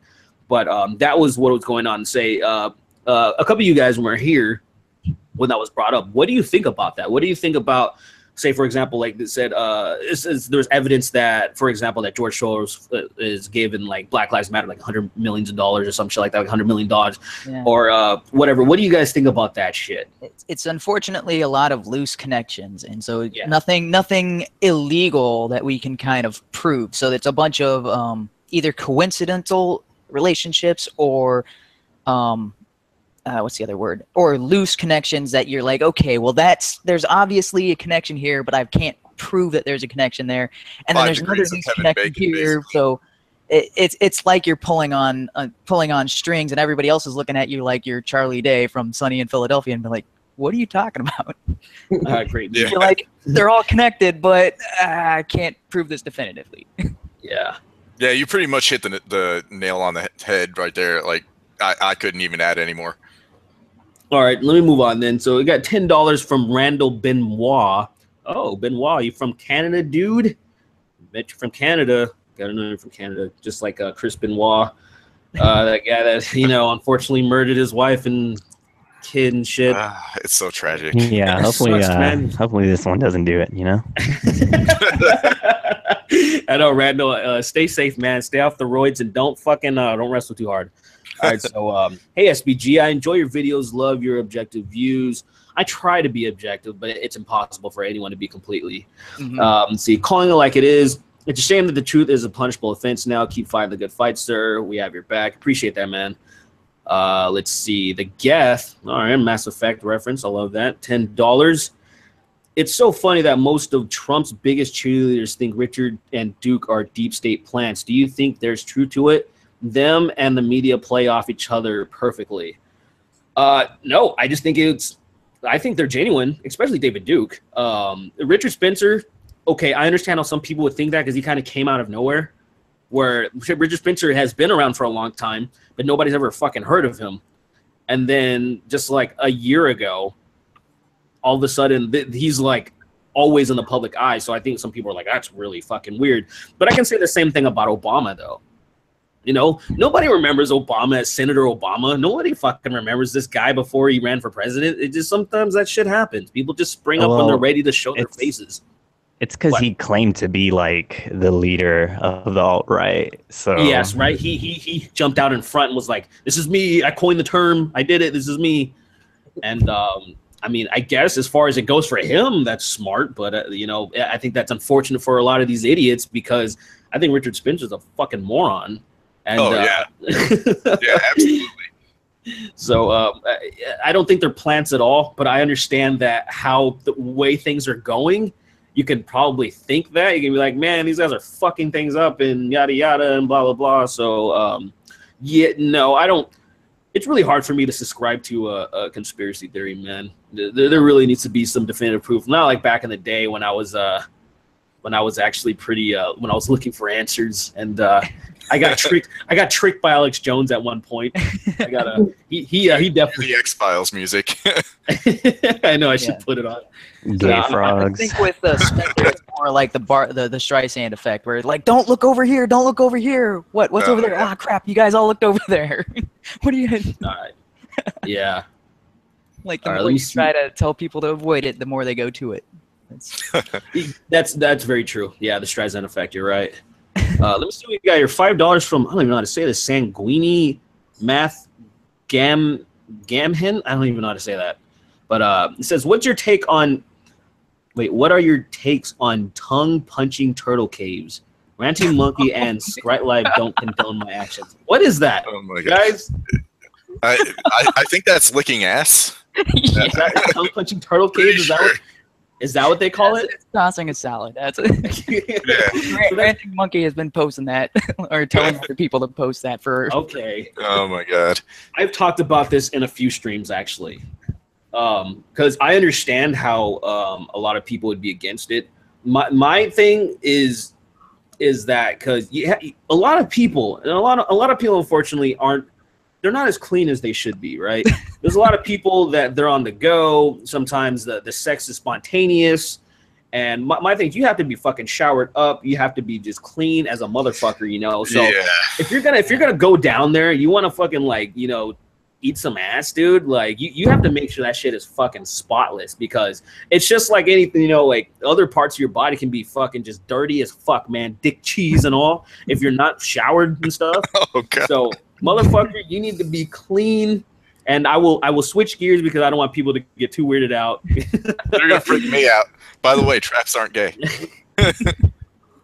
Come on, man. Come on. I had to add that. They're asking in the chat. Traps chat. aren't gay, but if you're gonna date a trap, well, then you're gay. Yeah. I mean, I'll allow that caveat. I'll allow that too, I guess. All right. Let me keep going. Let me see. $5 from Spanky X813 or 813. You do great work. Thanks for the content. I appreciate that, man. Thanks for the support. Super Steven, $5 says, in behalf of the Lords of the Night, I have to ask, do you what the this guy, okay, hold on. He says, I have to ask, do you like tongue butter in the turtle cave? So we got two of them. I would just say thank him for his donation and move on. Yeah, thank you, man. Appreciate it. The Lords of the Night is Some Dumb American and Ranting Monkeys podcast. There's somebody else on there, but I don't remember. I was listening one time. I caught one of them. I tried. Dude, I'm so bad at listening to shit. Anyway, all right. So $5 from you, man. From fucking Andrew, you said, right? From who? Wait, did I fuck up your noise? Did I fuck up your name? Oh, your name's Andrew, right? Yeah, my name's Andrew, but like, who was okay? No, yeah, $5 from you, Andrew, son. Oh, okay. Oh, you must have. You fucking donated before you came on. Yeah. Hey, SBG, was hoping you would discuss this. Hell yeah, man. You know how it goes. And $20, holy shit, from Sariva Hiro. Fly boys, we do need more veteran diversity. That's nice. And then $5 from military men, like Marines on here. What's that? I know, right? Air Force, you need Marines and stuff. Dude, I'm gonna do that. I should do like a fucking military stream. Just get like all these different. Oh god! But we'll talk about it's gonna turn into a dick measuring contest. But 100%. Like all the other branches, they're like, you guys are the chair force. You guys don't matter. You're not You're not the real military. God dang it. Hey, we were comfortable on deployments. We had air conditioning. Hey, there you go, man. There you go. Let me see right here. Okay, so $5 from Reginald Hughes. Thanks, dude. And he said, like Heavy Arms Gundam collection. I imagine that's what your name stems from, right? Oh yeah, yeah. Actually, I have quite an extensive collection sitting back here. One of the Gundam 00 like armors and all that stuff. I'm actually doing a custom build. Oh, all right. That's that was my bread and butter back in the day, man. Oh yeah, especially like the political overtone was really. It really just let me. I was like, wow, a lot of this shit it's mirroring real life, and it's just like it was making me grow up quicker watching some of this shit, man. Because like not only were there just mobile suits beating the fuck out of each other, but it's like the actual like plot and stuff was pretty intricate. I was like, oh, interesting. Well, yeah, dude, I've always been a mech head. Like I absolutely enjoyed the hell out of all that stuff, and like It's funny you mentioned like the political overtones of that, because like one of my favorite series, Gundam 00, like I was watching that like right as I had deployed in support of Operation Enduring Freedom, and it was interesting because it was almost like it was set up to where it was the enemy of my enemy is my friend type of a story, to where like the Gundams come down as terrorists to basically fuck everybody up and unite the world against a greater threat. But it had a lot of subtle hints towards like the war in Iraq and like the Gulf and like all that stuff, to where it was a really enjoyable series. Yeah, I'm gonna have to get back on my Gundam shit, but I'm not even. I don't know. I don't want to get into that stuff. I can talk about the first. We can talk about that later. Yeah. Hell yeah! I gotta utilize my second channel and just talk about bullshit like that. You know, just fun stuff, man. Put the politics aside for a second. But let me finish this up right here. So we got Not Another Taco, $10, dude. Thank you. It says racism was hyped up to protect Obama. Sexism was hyped up to protect Hillary. Trump won, so now the left had to stir up racial hatred to further divide us. I mean, kind of. I agree with the first 2 points. Yeah, not the last one. Yeah, I agree with the last one up until what happened just recently, because these were like in Charlottesville. Those were like actual white supremacists and shit. So yeah, you know, and I want to say something about that. There are so many people that were pissing me off, dude, that are saying, I don't know how many fucking videos you saw. I can't even tell you how many videos I saw where the truth about Charlottesville, the truth, what really went down. And my thing was, oh god, there was a lot of shit that went down. There is no just the truth, man. The truth is there were some fucking Republican motherfuckers that were trying to protest about the statue. The truth is there was a lot of fucking white nationalists and neo-Nazis there, then KKK members. I mean, you had a lot of white nationalists say Jews will not replace us, chanting it with their fucking tiki torches. And you're gonna tell me that there wasn't a bunch of fucking white nationalist dumbasses there that are fucking spouting shit about Jews and stuff? Like, what do you mean, like, the truth, man? Like I mean, Nazi flags and everything. It wasn't. Yeah, like, it wasn't discreet. Like there was a lot of right that up shit there. was there. I And mean, my- just look at all the meme culture that came out of it just because of all those images that we got of all the Nazis and all that stuff. And it's like, dude, we have eyes. We can see what went down too. But they're just saying, from my point of view, this is the truth. And I'm like, and those people are completely downplaying all those fucking Nazi and KKK and white supremacist scumbags that were there. Where I'm like, is that how you want to be? You want to be like fucking Black Lives Matter when they were doing the same thing? When there was people that were showing up to protest police brutality, and then all these dumbass idiots that were rioting and doing all this stupid shit and saying all this hateful stuff like kill white people and all this stuff, and they're just like, whoa, whatever about them. This is what really went down. You know, this is what really went down. And I'm like, dude, no. If I were there to protest that fucking Robert E. Lee statue, I would be like, fuck all you motherfuckers, all you racist people doing all those Nazi salutes. Get the fuck out of here. I would want to separate myself as far as possible. But the thing is, no, instead they're like, here's the truth. And I was like, dude, fuck all those videos, man. Like, fuck all those videos. Fuck those people that, like, you're you're making things way worse for yourselves by, you know, it's very, I'm telling you, man, you may not want to do it. You may not care. But it's the same thing why people got so mad at Trump for not swiftly disavowing the shit, you know, like say, or they were mad. They were mad that he didn't just take a hard stance on that stuff. And I'm like, that's what the public wants, man. And if you, well, they want to have a verdict before they even know all the facts. And it's funny how all these people are like, here's the truth. The truth always aligns with what they already believe anyways, to where it's like, come on, dude, really? Well, that's what was making me mad. Where I even gave Alex Jones credit, where I saw one of his videos about it, because he even opened up to make sure, and I love this, he wanted to make sure to know that, oh yeah, I condemned Nazis and KKK members. In the beginning of the video, he shows him protesting, you know, a KKK rally, and you know, good for him. But I love that he had to throw it in there because, you know, like Alex Jones gets a lot of shit for being racist. You know, I don't fucking think he is at all. But the thing is, he still does because of, you know, he's way more on the right. And this video was talking about, of course, he was putting the accusation that this is all manufactured bullshit. And George Soros and people like that are in control and they're blah, blah, blah. That was his premise. And I'm like, okay, I got the gist of it.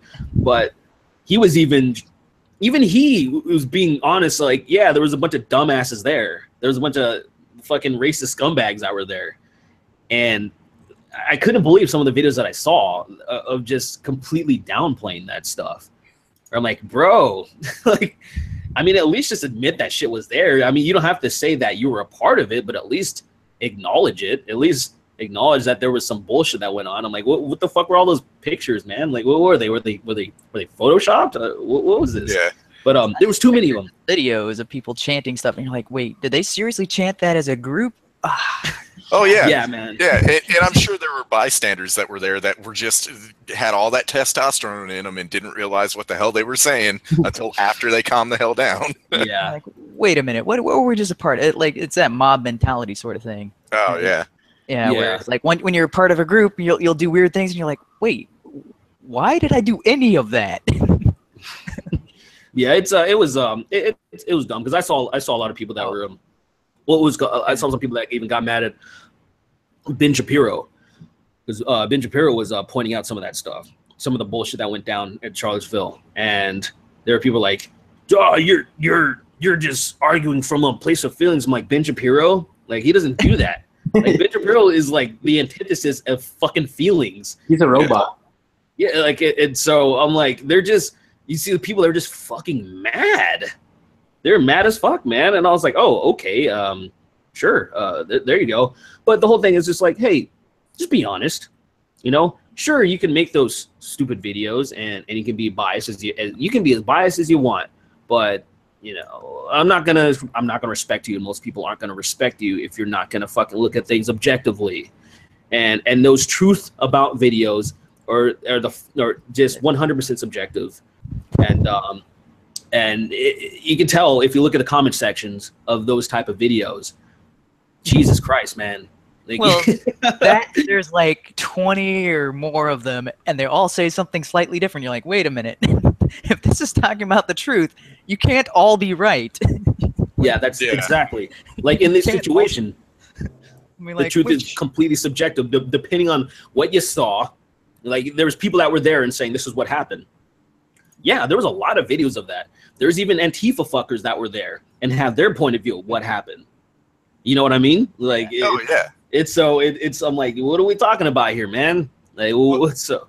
It's ridiculous, and it's like I said earlier, it always agrees with their particular position. Yeah, and look at I want to say something. We just like you said, like the soldiers and everything. You guys fighting for these people to say unpopular or bullshit stuff. You're fighting to protect the First Amendment and stuff like that. This is what it's all about. And the stuff that I've made recently, that's what it's all about too. Because people don't understand that.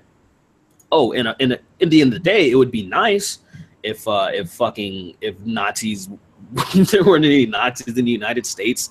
There were KKK wasn't there. Like I don't fucking like that shit. I don't want it around here. It's not that I want it here. It's not that I like. It's not like I welcome it. Like people think that because I'm not fucking some acting irrational. They think that I love that shit and I welcome it or something. It's so stupid. Where it's just that there's a plenty. I fucking hate religion. Me.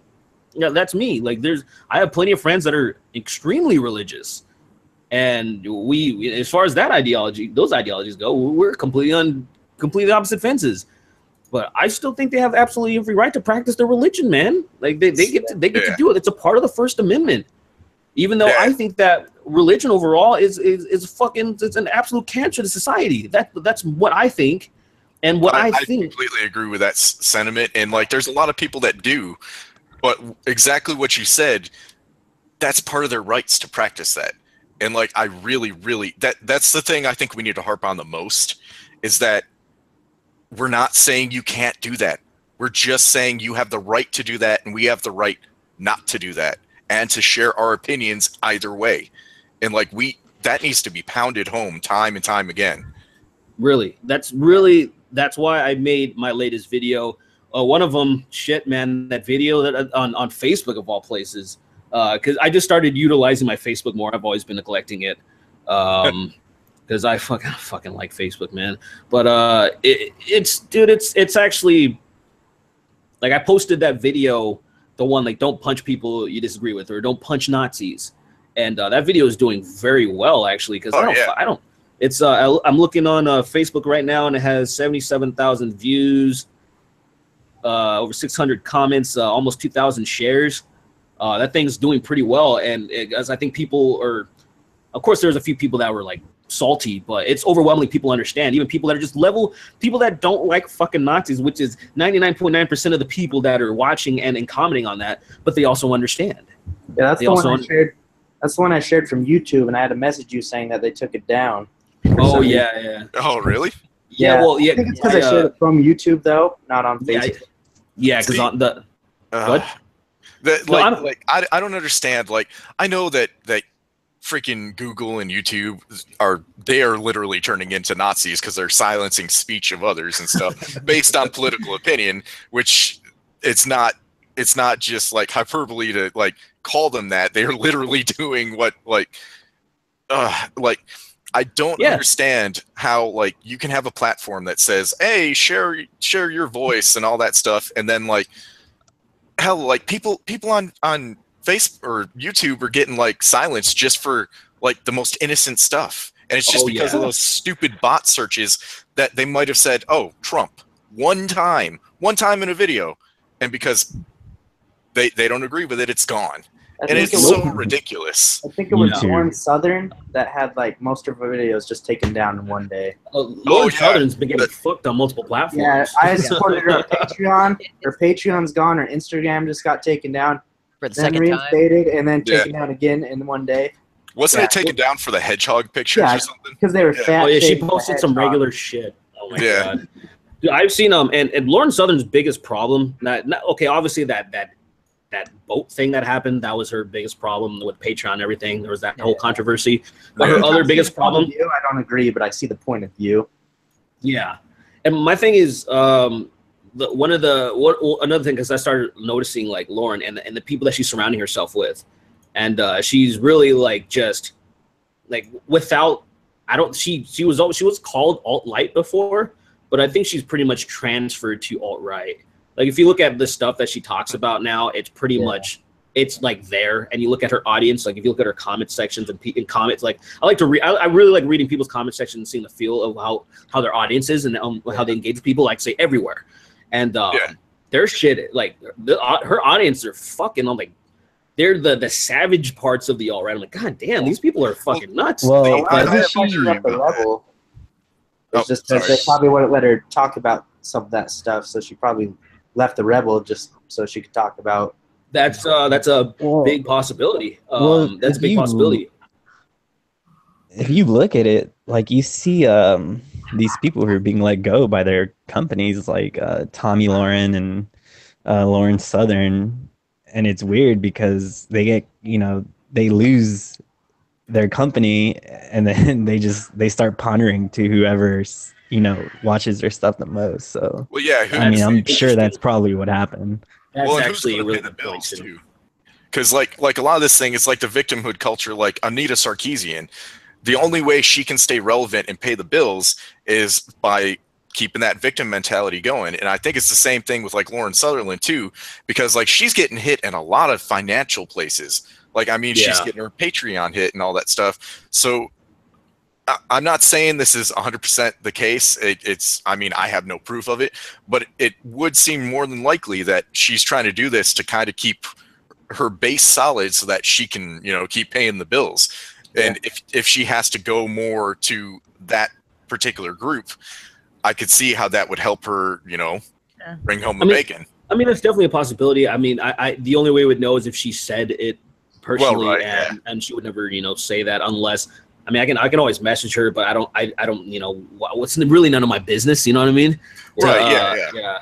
But the only thing I said, like, it was one of those things where because I actually, when I first discovered Lauren Southern, like back in, I was like 2015, I was, I let people know, and this was before my fucking channel blew up, but like the small group of people that followed me and then my friends, I'm like, dude, this Canadian girl right here, fucking that's my girl right there. I was like, Lauren Southern, saw her in a Zero Suit Samus fucking. She was in a Zero Suit Samus cosplay, and I'm like, oh my god. Yeah, I know the one. Yeah, right. And I'm just like, oh, dude, this chick's dope. She was talking about feminism and all these different things, and I'm like, yeah, this is badass. And then say over the years, say where she's gotten to now, I'm like, well, her content isn't for me anymore because it literally. It's all about the preservation of Europe, which it's fine. You can talk about it. Go ahead. It's just it doesn't do anything for me. And one thing I've also noticed, somebody brought this up, and then I'm gonna switch gears after this because I don't need to be talking about Lauren Southern. But there's been instead of saying white genocide, you say the Great Replacement. It's a term. Yeah. I've noticed that. Yeah. I haven't heard somebody called Keemstar. We got his new story. Yeah, so because the saying white genocide is absolutely tainted. You can't, if you say that, you're not going to be taken serious at all. You will, but by your peers, the ones that totally agree that there's a white genocide going on. But if you say that to other people, they're going to be like, dude, shut the fuck up, right? So if you say something like the Great Replacement, like it sounds much more subtle, and it sounds like like the migrants and people are coming in and they're replacing the Europeans, and people are like, oh yeah, that is happening, instead of just saying white genocide, because that sounds pretty extreme. Yeah. And more immediate. When you think genocide, you think, okay, this is massive slaughter, right? Yeah. So it does make more sense. Yeah, so it is what it is, though. Like, I don't have, like, I still like her. She's cool. Like I said, the content isn't for me, but there's plenty of that. Yeah, that is for a lot of people. She has a huge audience. I'm seeing some people that have the same type of points of views that are blowing up on YouTube. Yeah. I'm seeing some channels that are making similar content, and they're fucking skyrocketing. And I'm just like, I'm still a supporter for Lauren, and if she ever goes the full Tara McCarthy, I'll pull that support. But Jesus Christ, dude. Jesus Christ, dude, like that, that's where, like, come on, that's where the line is just absolutely drawn for so many people. So I think she's still on this side of the alt-right. If she ever crosses that, well, then Yeah, I think. I mean, I guess you can technically still consider her like, say, as some people used to call her like alt-light. Right? Yeah, whatever. Well, yeah, she had some positions we could at least meet her halfway on. No, absolutely. Because I mean, it's even I've even been to the point of it wasn't because me personally, I don't really give a shit about race and all that stuff. Me personally, I don't give a fuck about all that stuff. But what I do give a fuck. You don't see color? What are you talking about? I didn't say that, motherfucker. I didn't say that. Well, at the end of the day, I just don't fucking care. But but the thing though that I did care about was not the fact that just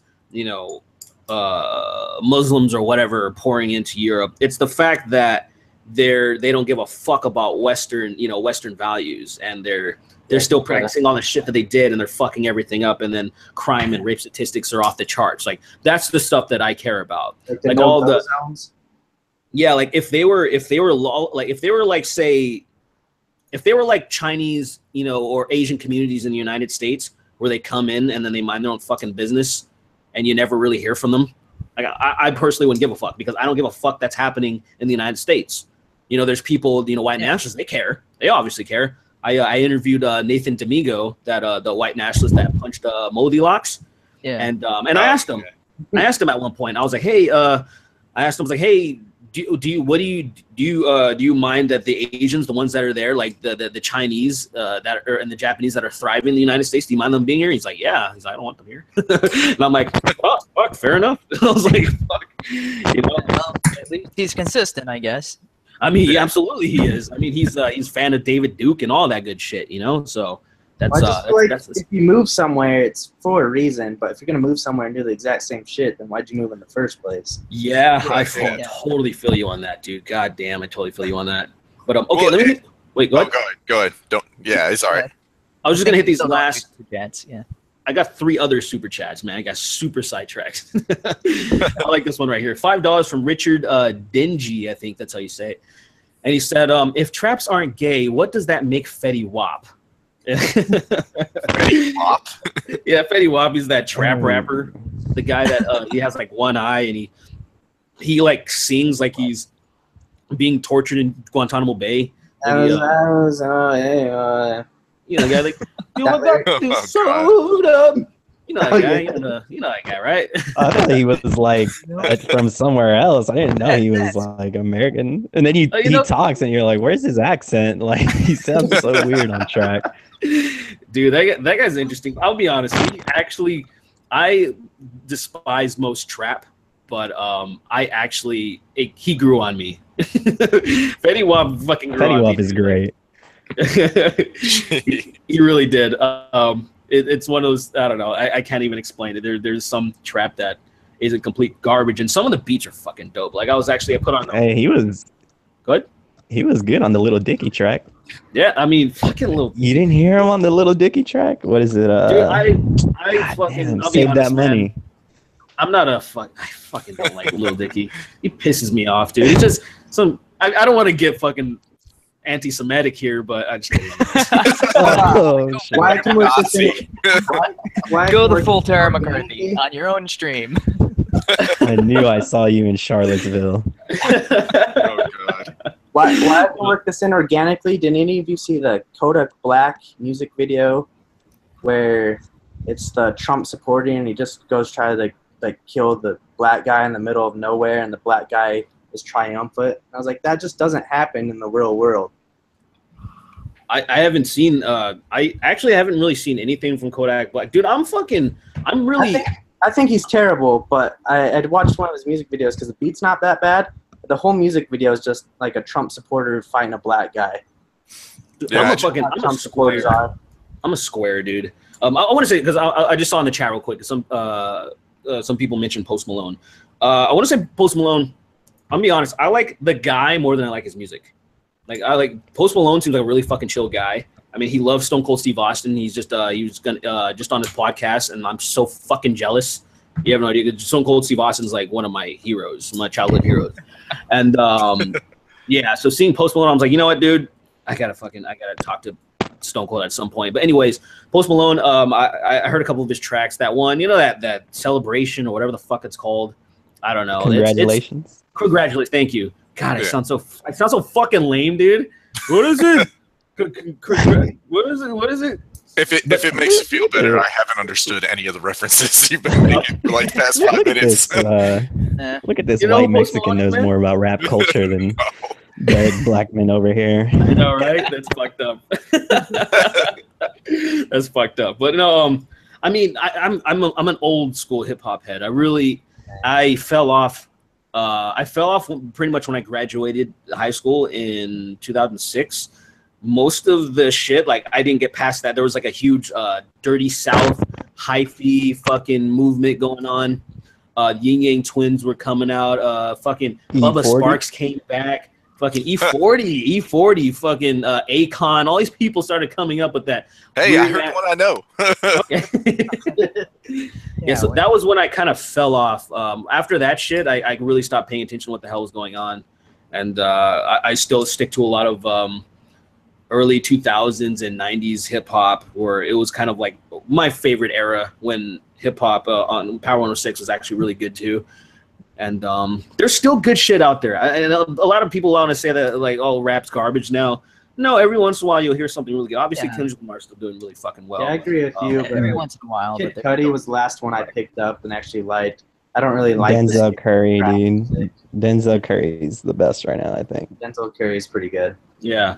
Did you say Cudi before this? Is that what you said? Cudi, Okay. Yeah. I like Kid Cudi. Yeah, that's good. Cudi is there was a point when I was gonna start rapping again, because I've done a few mixed. No, I've done one mixtape. It was a group thing, and I was supposed to release that mixtape back in 2013, but it got fucking dismantled and shit. Blah blah blah.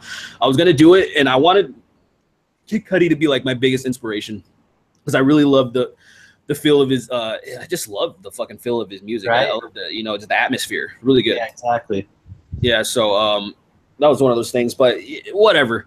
Fucking, I don't even know how the hell we got. Oh, because we were talking about Fetty Wap. I was like, how the fuck did you get here? Anyway, Let me get these. I think there's just 2 super chats left, and then I'm gonna pose a question to you guys, and we'll wrap this thing up, because we're gonna hit the 2-hour mark in a little bit. All right. Sounds good. So it went by pretty quick, because this is fun. To talk about. Hell yeah, man. This is fun. I like this. You guys are good guests, man. You guys are I mean, except for fucking Troy, just says things every fucking 20 minutes or something. He's like, oh yeah, that. You're just mad because I know more about rap culture. It's just quit being jealous, okay? Yeah. That's it. God, man, I gotta revoke my blackness now. God damn. Oh, God. All right, okay. So $5 from Severa Hero. It's another one. It just says, don't mind me just throwing money. Hey man, if you got it, dude, thank you, appreciate that. And $10. It says last line. Thanks, man. It says, I'm black and white, and he says in parentheses he's German. And he says, and I hate Nazis like anyone. I don't believe in punching people. Heard someone say to grow glitter. Oh, I think he meant throw. Okay, oh no, fuck. I'm retarded right now. Heard someone say to throw glitter at them and watch as angry racists try to be oppressive, covered in glitter. Thoughts? That's actually that's a good idea. That's kind of funny, dude. That's actually kind of funny. I like that idea. All right, like just seriously, like they're all fucking all sparkly and pretty and shit, and they're all like doing Nazi salutes. That an effective strategy? I mean, as far as like throwing glitter's annoying as does it fuck actually to get do off. anything? Yeah, well, it's also like fucking annoying to get off. It's the herpes amongst crap. for 3 weeks. I mean, it's just gonna be. It would be for good memes, dude. That would make for some good memes. Yeah, could you actually get in trouble for assault by just throwing glitter on people? Because I don't think you could. I don't think so, because I know Lauren Southern was at a protest and somebody was trying to throw glitter on her, and like I think that was Well, so if it was illegal, I think that might be. That's if interesting. It was illegal, That's actually, they wouldn't have. I don't think it's illegal, man, because they have glitter bombs that you can smell people. You know what I mean? Well, yeah. They're not illegal. They're annoying, but Wait, yeah. Mail somebody a glitter bomb. Oh yeah. Yeah, like people do unboxings on YouTube all the time from fans and be like, "Oh, you son of a bitch," because they'll just have glitter all over the place. Yeah, that's. I'm. I don't know, man. If somebody does it, I would relish in the memes. Yeah, That's all I can say. that is that's definitely a more peaceful alternative to throwing punches. So Yeah. Yeah, absolutely. I mean, that's the one thing that's so fucking shitty and one of the most disappointing things I've seen, because obviously the Antifa, you're not going to change. They're going to be violent assholes and they need to be dealt with. But the people, like, say, friends that I grew up with that are defending them, that are taking the side of these fucking anarchist commie scumbags. You know, like they have these people like, oh, this is crazy, dismantle everything, and then the other dudes are like, oh yeah, socialism is cool, like let's fucking bring it in, and let's also punch all these people that we disagree with, and they're like, this is good shit. This is how we should handle stuff. The amount of posts that I've seen, man, on Instagram too, even on Instagram, I'm just like the one that I used in my thumbnail of that guy, he's doing the salute, and then the next like side he's getting punched. Like I saw that like everywhere, and people are just like relishing that shit. I'm like, okay, look it. I know, like, say it's you look at it. I mean, come on, it's pretty funny, like when you think about it. But when you realize that, you know, this is real life. You know, you can't just do shit like that. You know, it becomes less funny because it's not like a movie. It's not somebody getting. It's not Rick and Morty. I don't know if you've seen the episode of Rick and Morty where Rick gets juiced up with what's his sister's name? Him and the granddaughter. Summer. Summer. That's Yeah. right. Yeah, and they just start beating the fuck out of all these people. They beat the fuck out of one of those Nazi punks. I'm like, it's great. It's hilarious. But I'm like, in real life, if I saw some guys doing that, I'd be like, oh shit, like that's a little much. None of that shit's productive at all. You know, where does that get you? Might land you in jail. That's about it. Yeah. See, and the thing is, on the flip side of that, though, like, and I know I'm guilty of this. Like say when Moldy Locks got punched in the face, I was like, well, that's what you get. Right. You deserve that. To where like I'm kind of guilty of like supporting that too, even though I know that's not right. Yeah, and I know a lot of people were. Huh? I was gonna say in Moldy Locks' situation, she wasn't just saying things; she was apparently throwing bottles into the crowd. Well, yeah, that's one thing I was gonna say. That, but most people didn't see this though, and so with Andrew saying, there was a lot of people that were just will like her getting punched simply because she showed up to fight. But then it came out later. There was actually a picture showing her with the fucking bottle and showing like that he was just trying to neutralize her. And I'm like, okay, fair enough. But yeah, I definitely that was one of those things where there was a lot of people that were just relishing and the fact that. But I will say though, it's not like say Moldy Locks was just like say if Moldy Locks was just sitting there or screaming or whatever, and she had her sign and she was saying whatever the fuck she was saying and having her anarchy thing, and someone ran up and punched her, I think everybody would have been like, okay, that's fucked up, you know? Well, I'm pretty sure she tweeted before she went to the event that she was going to get some Nazi scalps or something like that. Right, yeah. Does anyone understand that? Like, why does Antifa always say that? Like, we're going to go collect Nazi scalps. They're quoting a movie. That's cultural a military thing, by the way. And then they're stepping on an American flag saying, fuck the military. Guys. But I got to collect my Nazi scalps, just like the soldiers in that movie. They're appropriating Indian culture, too. So I was thinking that, too, dude. Did you guys see... Go ahead. Probably a whole nother conversation, but why does nobody complain that transgenders are appropriating the opposite gender's culture? I didn't even think about that. Holy shit. Wouldn't that be like gender appropriation? I don't think we've gotten to that level yet, man. Well, that's a box inside of a box inside of another box, man. Well, there was that post recently where it said even man can have their periods, and it's like, wait, weren't you just saying that the reason you have all these genders is because they can't do everything that the other gender can, but now you're saying man can have periods and they can have pregnancies, and it's like, so you're just contradicting yourself now. Yeah, you're saying that there's no such thing as gender, right? Gender is meaningless if you know everybody can do everything else. It's just all contradictory. Yeah. I mean, look, Antifa. We should probably kill that part of the conversation because we're gonna open up another like hours. Yeah, dude. Sorry, that just popped in my head. head. I'm not trying to be a buzzkill, but I know like we are coming up on the 2-hour mark, trying to help Derek out. Yeah. Sorry for sidetracking us back to the. No, all good. back with what we were saying, I just wanted to, and I guess I'll close with this pretty much. I want to show you a picture that I posted. Christ, man, this is this. You guys are gonna get kick out of this if you haven't seen it. You guys, some of you have probably seen it already. But I want to show you this guy that works for CNN. He posted something, and because you were talking about Nazi scalps, right? You were talking about So I want to talk about like something. Hold on one second. Let me share this shit. Let me share the screen. Okay, I'm sharing too much stuff, but look. Okay. Oh, so you guys see this from this guy? Oh, God. I saw your tweet. Yeah. So the tweet, because look at that. Anti-fascists is disrupting a large gathering of white supremacists. I've saw multiple things of this. People like saying, like trying to think like it's the same thing. Like these anti-fascists were the fucking soldiers, were the Allied soldiers storming Normandy Beach or something. Do they not realize that the United States fought both? Like we fought the Nazis and we fought the communists. What are they? Did they not? The Cold War? They don't understand. Like that's exactly like at the end of the day, you know, after we dealt with all of this bullshit and the Axis, and later on we fucking took on the commies, and they became fucking mortal enemies. Where we had the fucking Red Scare, we had the arms race, and I'm like, bro, Cuban Missile Crisis, man. Well, this is the kind of shit that demonstrates their freaking ignorance of history and their ignorance of what really happened. This is the type of shit that triggers me as a veteran. I bet. Oh man, dude, because it's like there's no comparison. There's absolutely no comparison between like if they need a safe space in college. And they're comparing themselves to people that stormed Normandy.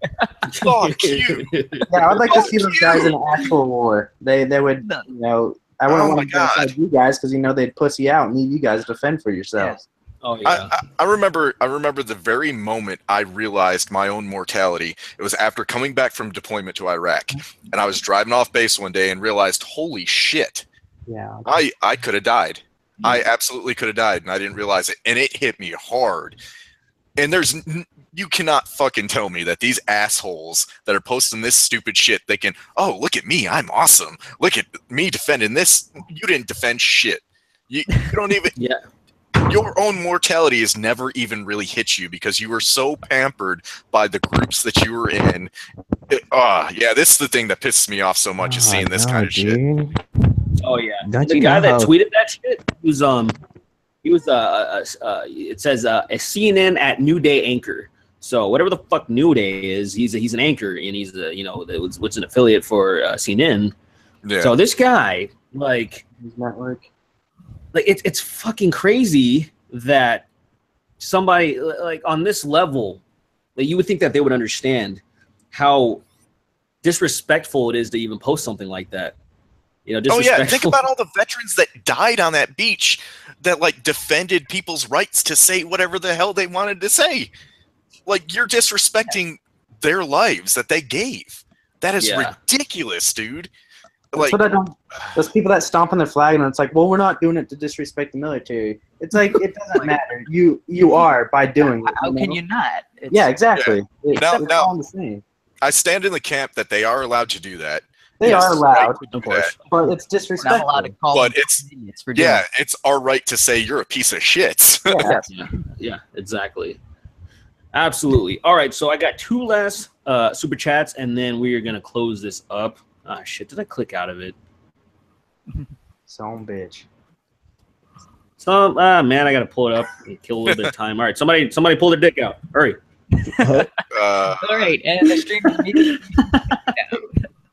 This is a frame arms Gundam. Well, it's not a Gundam, it's a frame arms, and it is fragile as shit. This thing falls apart all the goddamn time, but it's customizable as hell. So here, let me shake it in front of the camera. No.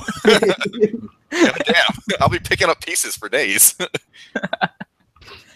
As it falls over like later on. Yeah, and I mean, I guess technically the term anti-fascist, because we were against the fascists, but the way anti-fascist is being used now, it's to describe the people that are pro-communist. It's people that are socialist fighting fascists, which that's what communism was first, and then the Nazi Socialist Party rose up to fight fascism. You know, there's an interesting documentary that I recently watched that like shows you what happened after World War II, all the way up to communist Russia and everything, and the Cold War and all that stuff. And it's called After Hitler. It's like a 2-episode thing, an hour episode each, and it shows you that you cannot like lump everybody into a single group, and that not all Germans were Nazis. A lot of Germans were just innocent people, and like they got fucked. They got fucked hard after World War II. Because I mean, hell, all the Allied countries even broke Germany up into different sectors. Like one was Russia's group, one was France's area, one was America's area, and like it. If you watch that, it shows why you really can't lump people in all under one umbrella, because it's not like that. It is so varied in I don't even know the word I'm looking for. Like you just can't do it. You can't, because if you're going to be intellectually honest, you have to understand that you can't identify everyone with just a broad brush. You really can't. You got to judge people by their individualism. Yeah. Absolutely. That's something that one of the main things that I've always wanted to do is just like, let's be individual. Let's celebrate individual freedom. Let's judge people when we fucking actually meet them and know what they're about, and let's play some fucking video games. You know what I mean? That's pretty much it in a nutshell. And all right, so go ahead. I was gonna say just real quick, like that's why I love Bunty King, because he like has that kind of attitude all the time. Dude, Bunty is really just a beacon of what I would love the world to be. Just really fucking upbeat. Just kind of no bullshit. Like, dude, let's just have a good time. Why is everybody freaking out so bad? And I love his mentality. I love being around him. Was great when I met him at VidCon, and that's the type of shit that like a lot of people could really benefit from. Just chilling the fuck out, man. Like it's really that simple. Like everybody just chill out. Let's just have a good time, man. Because when I watch all my political stuff, I usually get heated, and start, like lumping people together. But then I step back and I'm just like, not everybody's like that. That's the most extreme people you're seeing. You just got to, calm down a little bit, take a breath. Yeah, exactly. Judging people so much. And I'm looking forward to the day where we settle all of our conflicts over video games. Like, oh, you don't like what I'm saying, I don't like what you're saying. Okay, let's duke this out on Tekken, or let's 1v1 me, bro. 1v1 me, bro. Turns out like gamer. That'll be Gamergate 2.0. I know, right? Here we go. All right, I'm gonna kill these last super chats, and then we're gonna cut this. Right. We pretty much hit the 2-hour mark. So, all right, I got $5 from Peace Harmony, dude, and it says, "Would you agree that this is where the problem lies?" And it says, "We have a culture where we all can feel good, ignoring logic and objectivity when we want." Is that the problem, that we have a culture that we can feel good and ignoring? At a certain point, yeah. I mean, definitely I would say there's a lot of that happening. Like say when we talk about the problems, of like feminism, we talk about the problems of Islam and stuff like that, where, it feels good to just, try to, you're like, oh, women are marginalized or this, that, and it feels good to try to like make things right and try to make things all perfect, like it's some type of fucking utopia. But like I said, when it comes to, logic and objectivity, we already know things. That's not how things work in the real world. You're not going to have this utopia where everybody's represented perfectly. You have, the outcomes. You have equal outcomes, from equal opportunities and all that shit. It's like, no, man, it isn't going to work that way. So, yeah, at a certain point, I'd say that is a pretty big problem. So, yeah, I can agree with that. Exactly. Yeah. Let's see. And then we just got there's no message from dude, John Gober. And it's just $4. So thanks, John. I appreciate that, man. And that being said, the last thing I guess I want to say, because it was about Trump and the AltLeft and stuff like that. What do you think? This will be the last question. What do you guys think is the in your opinion, what is the solution to calm the alt-left and the alt-right down? You know, what do you think, what the hell needs to happen? Because it's obvious, we know that, say, the bullshit rhetoric that's been happening with all the anti-white rhetoric and all the stupid shit that's been happening has given the alt-right, their place in this fucking debate, in this sphere where we never heard about this shit before. Basically. Yeah, fuel for the fire. Thank you.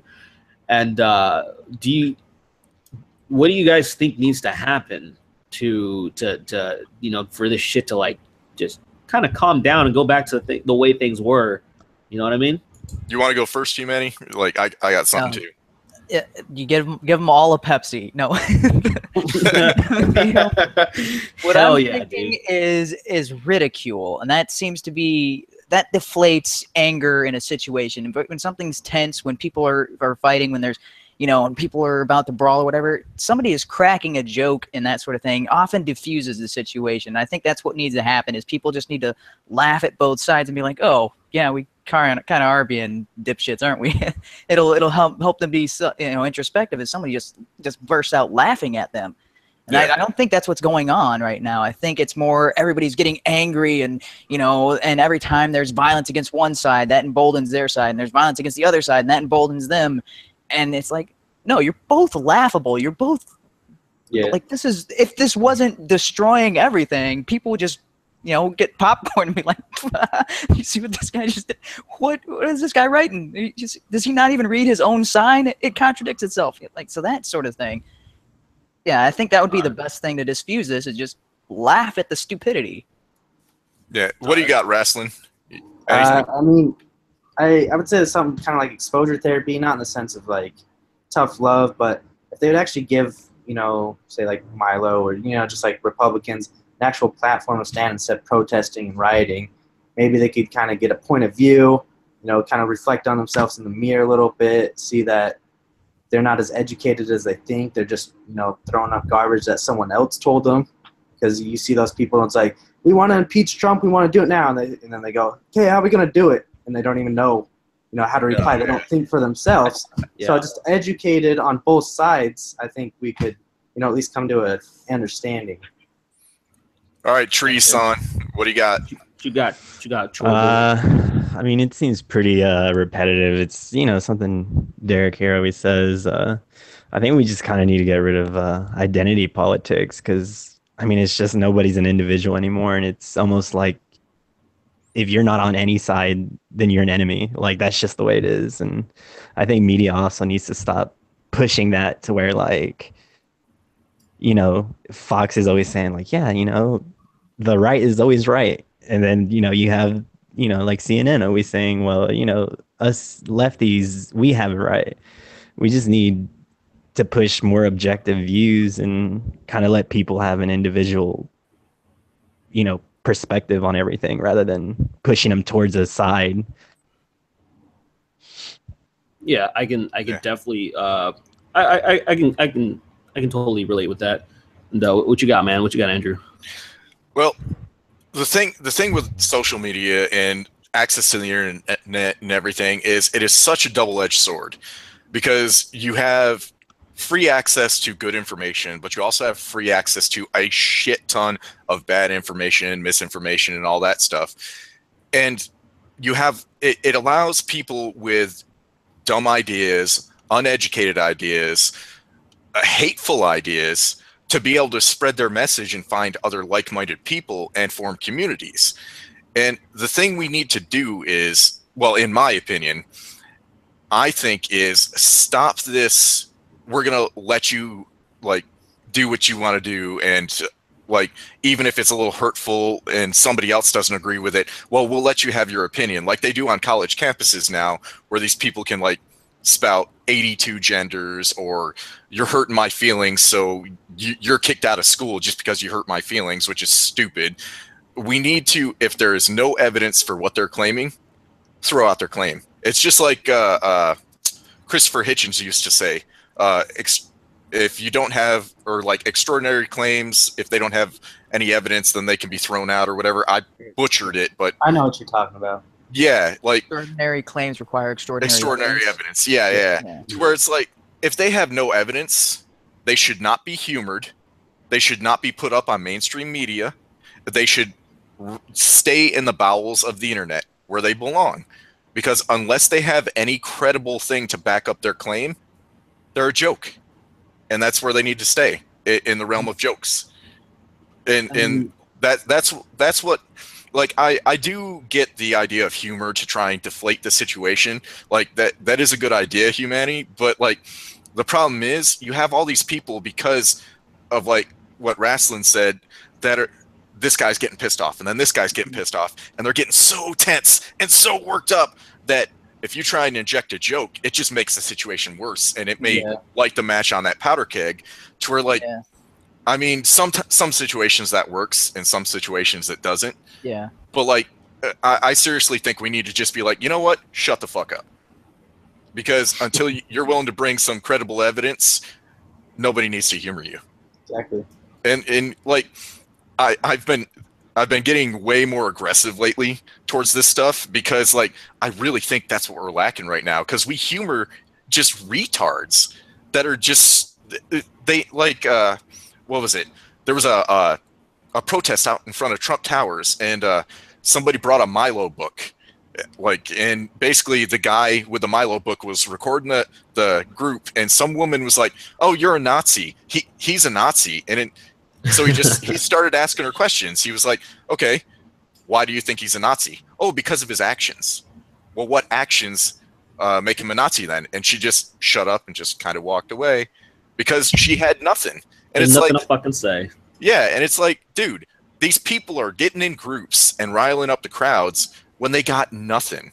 And if you got nothing, they don't even know what they're mad about. Yeah, if you got nothing, then shut the hell up, because you have no reason to talk. You're just, it's that group mentality. But yeah, sorry, I ranted for a while.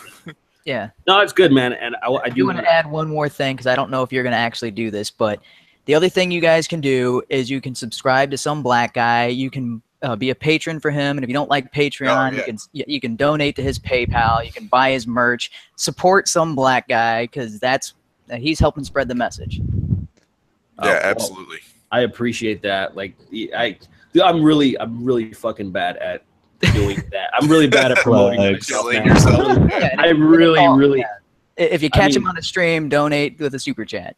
Yeah, and you have merch too, don't you?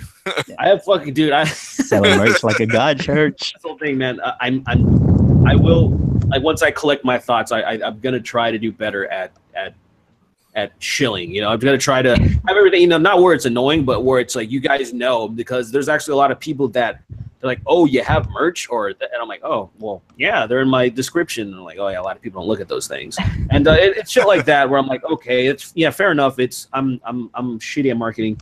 But yeah, I do have a lot of stuff, and it's funny that you mentioned that, because I literally just a minute ago, somebody just bought a shirt from my TeePublic store. Hell yeah, it's working.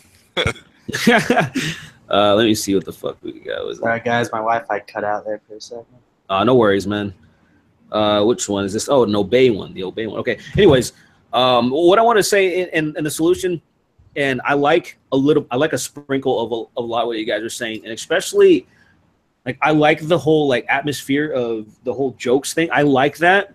Where that can definitely be a pretty good tactic to kind of make people chill out. But I also think, like, say one thing that you were saying, Andrew, you're saying that these people, like, say that woman, for example, had no reason to be mad at Milo. She said, "Oh, Nazi, like, what has he done?" And she didn't have anything to say. I think that stuff, like engaging people and actually trying to talk to them, is the best way to go. And I've been talking about this guy recently named Daryl Davis, that dude, that black blues musician that is, befriended people in the KKK and is deconverted like a bunch of them. Oh yeah. Yeah, and that guy, like, there's a lot of people. It's fucking nuts. I would never do that, man. I don't have balls that big to fucking try to call up a grand wizard and be like, "Hey, you want to have dinner? Let's fucking talk about, like, this fucking crazy." He talked to the head of the National Socialist fucking party.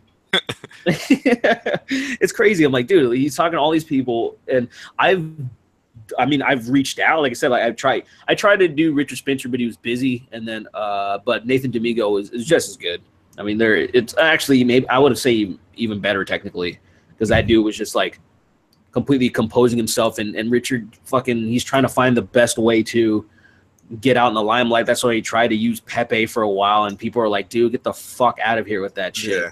You know, he's like, whatever. Anyways, definitely trying to reach out to people and talk to them, like actually genuinely talk to them and try to understand them. Something that the left is, they fucking just do not want to talk to any of these people. They think they're all Nazis, and they get mad if you're like, no, like, how do you know that? You know, like, and you can't question them, and they get fucking angry. But I'm like, genuinely, how do you know? Look at the community, like when Lacey Green, you know, she didn't get red pilled per se, but she was actually opening up and actually listening. Yeah. And then they all turned against her. You know, they're that like, shit's fucking nuts, you're dude. listening to them? Fuck you, you know? It's just like simply listening. Like simply you're reaching out and trying to start a conversation, which I respect the hell out of her for doing that. And and we're pretty chill. And I'm just like, dude, yeah, there's a lot of shit we disagree on, but look, we found common ground, and we're not at each other's throats anymore. Isn't that what we want? I mean, isn't that what we want? I don't understand. Like, what the fuck's the matter with these people? And so the same thing where there's people on the right now that are getting pretty fucking, they're getting pretty irrational now too. Where they're like, I only want to talk to white people and talk about white this and white that. I'm like, well, hold on. Well, let's talk. You know, why do you feel like this and shit like that, and try to get to the bottom of the why they feel this way. Why do they feel like their race is disappearing, and what they can do about it, or what, you know, shit. Like, let's actually hear them out. And at a certain point, if there might be an exchange in dialogue, and they might change their fucking tune. They may not care about that shit in the long run. Because a good rule of thumb too, like you were saying, like, why are you just focusing on whites, is like, it's always a good way to diffuse their position by saying, well, like, why are you focusing on whites? It's like, you do remember you were against Black Lives Matter, and they're just focusing on all blacks. So you're kind of doing the same thing. Yeah. To make them think a little bit. Yeah, I mean, and that is a good point, because, you know, people in Black Lives Matter get fucking angry when you say all lives matter or something like that. When you try to say they try to include anybody else, and they're like, we're talking about black lives right now, motherfucker. We're talking about black lives. Shut up. Yeah. And so it's just one of those things where I'm like, yeah, you guys are kind of doing the same thing right now with the white this and white that, and they just need to understand. And I think one of the biggest things those people and people on Black Lives Matter, like, they didn't understand, like, as far as getting rid of the identity politics, is like, most people aren't into that shit. They need to understand that. Like, they need to, you know, being angry and trying to force your way into a conversation is not going to work. And that's what Black Lives Matter is trying to do. Obviously, there's people on the alt-right that are trying to do that shit now too. And I was really disappointed, because there's a lot of people on the right that were composing themselves way better. There is, you know, I have a lot of Republican friends, a lot of conservative friends that are, you know, that there's a lot of stuff that I don't agree with them, because they're just really fucking hardcore mainline Republicans or conservatives, but they're very chill. You can talk to them. Yeah, and there was a lot of people on the alt right that seemed like that too, right? They seemed like they were, but then there's been a shift. Like the irrational people have found themselves a home, and it's like, holy shit, man! My mentions every once in a while are pretty fucked. I mean, even like the beginning of the chat was pretty funny. Like, I was watching it, and the beginning of the stream, and like there was a few people in here that I'm like, I don't even think they're trolling. I think like these guys are genuinely fucking racist. Oh god. I'm like, why are you even? I was like, why are you here? Like, why are you? Yeah. Like, I wouldn't, dude. I'm not gonna hang around a fucking chat of some like, I don't know, if I'm some black supremacist or something. I'm not going to hang around a chat of this white dude that I fucking hate. Like, I'm just not going to do it. I'm just going to go about my business. I can see a little bit of why they would do that, though, because there is a thrill that you get from trolling somebody you don't agree with. I mean, I'm prone to do that every once in a while. So, to me, is if I actually get like, if I'm noticed, you know, if someone acknowledges my presence, especially the people in the stream, then I understand that. I totally get it, but like, you're wasting your time. Like, yeah, I can see that shit. You know, I can see everything in the chat. I like to read it. I try to read it.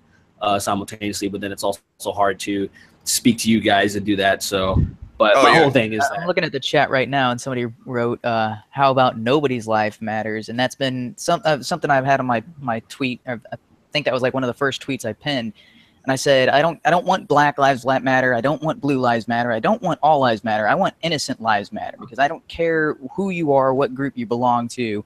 If you're doing something wrong, well, hey, you just gave up your right to life. If you're out there being one of these terrible people that's ruining society, well, then you've kind of given up. You're no longer innocent. You're no longer protected under that All Lives Matter. So, I mean, I think that would kind of bridge the divide between, the All Lives Matter and Black Lives Matter, but that didn't catch on. I thought you were going to go the nihilist route. Nothing matters.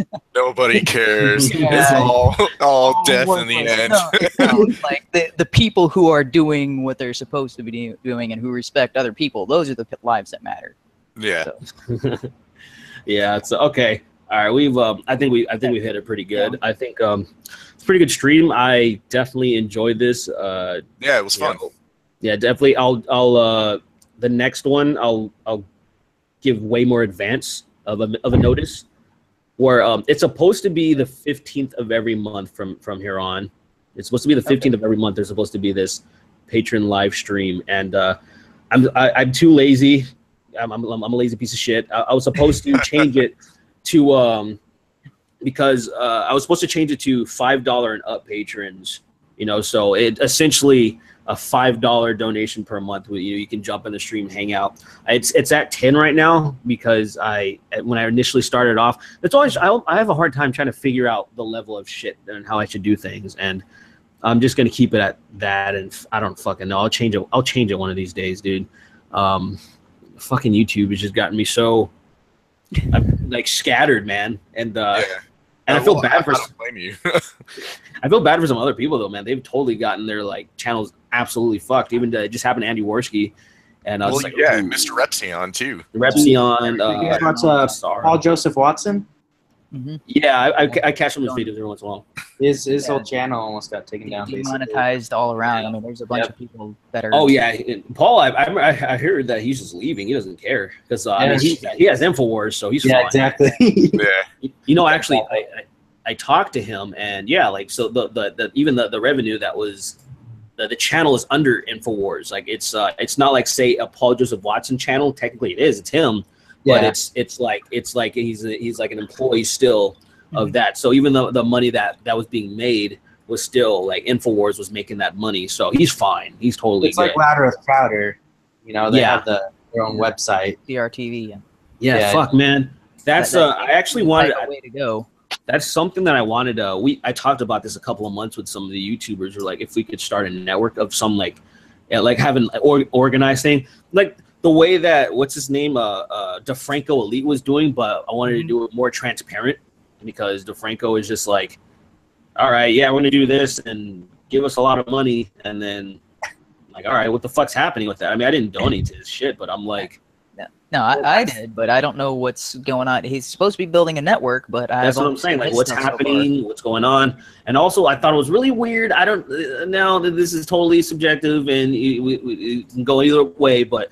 You didn't have a you saw the number of patrons, but you did not share the amount of money that he was actually getting. So you had to guess how much money he was actually getting per month based on how many patrons he had. And I just thought it was really weird because I think when it comes to something like that, like I don't know, you should be as transparent as possible. And I was thinking like, what's the reason for not sharing how much money he's being? Is it so he can get more? Because if you show like the insane amount of money that he is getting, people will stop donating because I forgot what effect that is. But if you know that if people are covered, a lot of people are just going to be like, oh, he's fine, so they're not going to give him that money. Yeah. I mean, it's like somebody said that to me in the comment section when somebody they were like, oh man, like you're a victim of this effect because like say like right now I think I'm just a little bit under 800 a month. On Patreon. Before it was more when it was booming, and then of course a lot of people left when they started boycotting because of Lawrence Southern and everything, which is totally fine. But he was saying, he's like, yeah, you have at the time I had well over 100,000 subs. So he's like, I said in my video that can you imagine if just like a couple thousand people or 3,000 people just donated $1 per month, where it would be $12 per year, and then that would I would be completely free of YouTube. Yeah. And he's like, well, you have that problem, bro, where these people are going to see, they're like, oh yeah, he's got it, he's fine. He has this many people, so he'll be fine. And then so a ton of people do that same thing, and I'm like, I think like if a bunch of you guys did something like a channel, you know, I'd be more than happy to pay, you know, like $100 a year, you know, for you guys to run your own channel or something like that. And then it would be cool. Videos on YouTube. Like I know Crowder's got a pretty big audience, but I was like, man, even though I'm a veteran, I went full price because I'm like, that's nothing.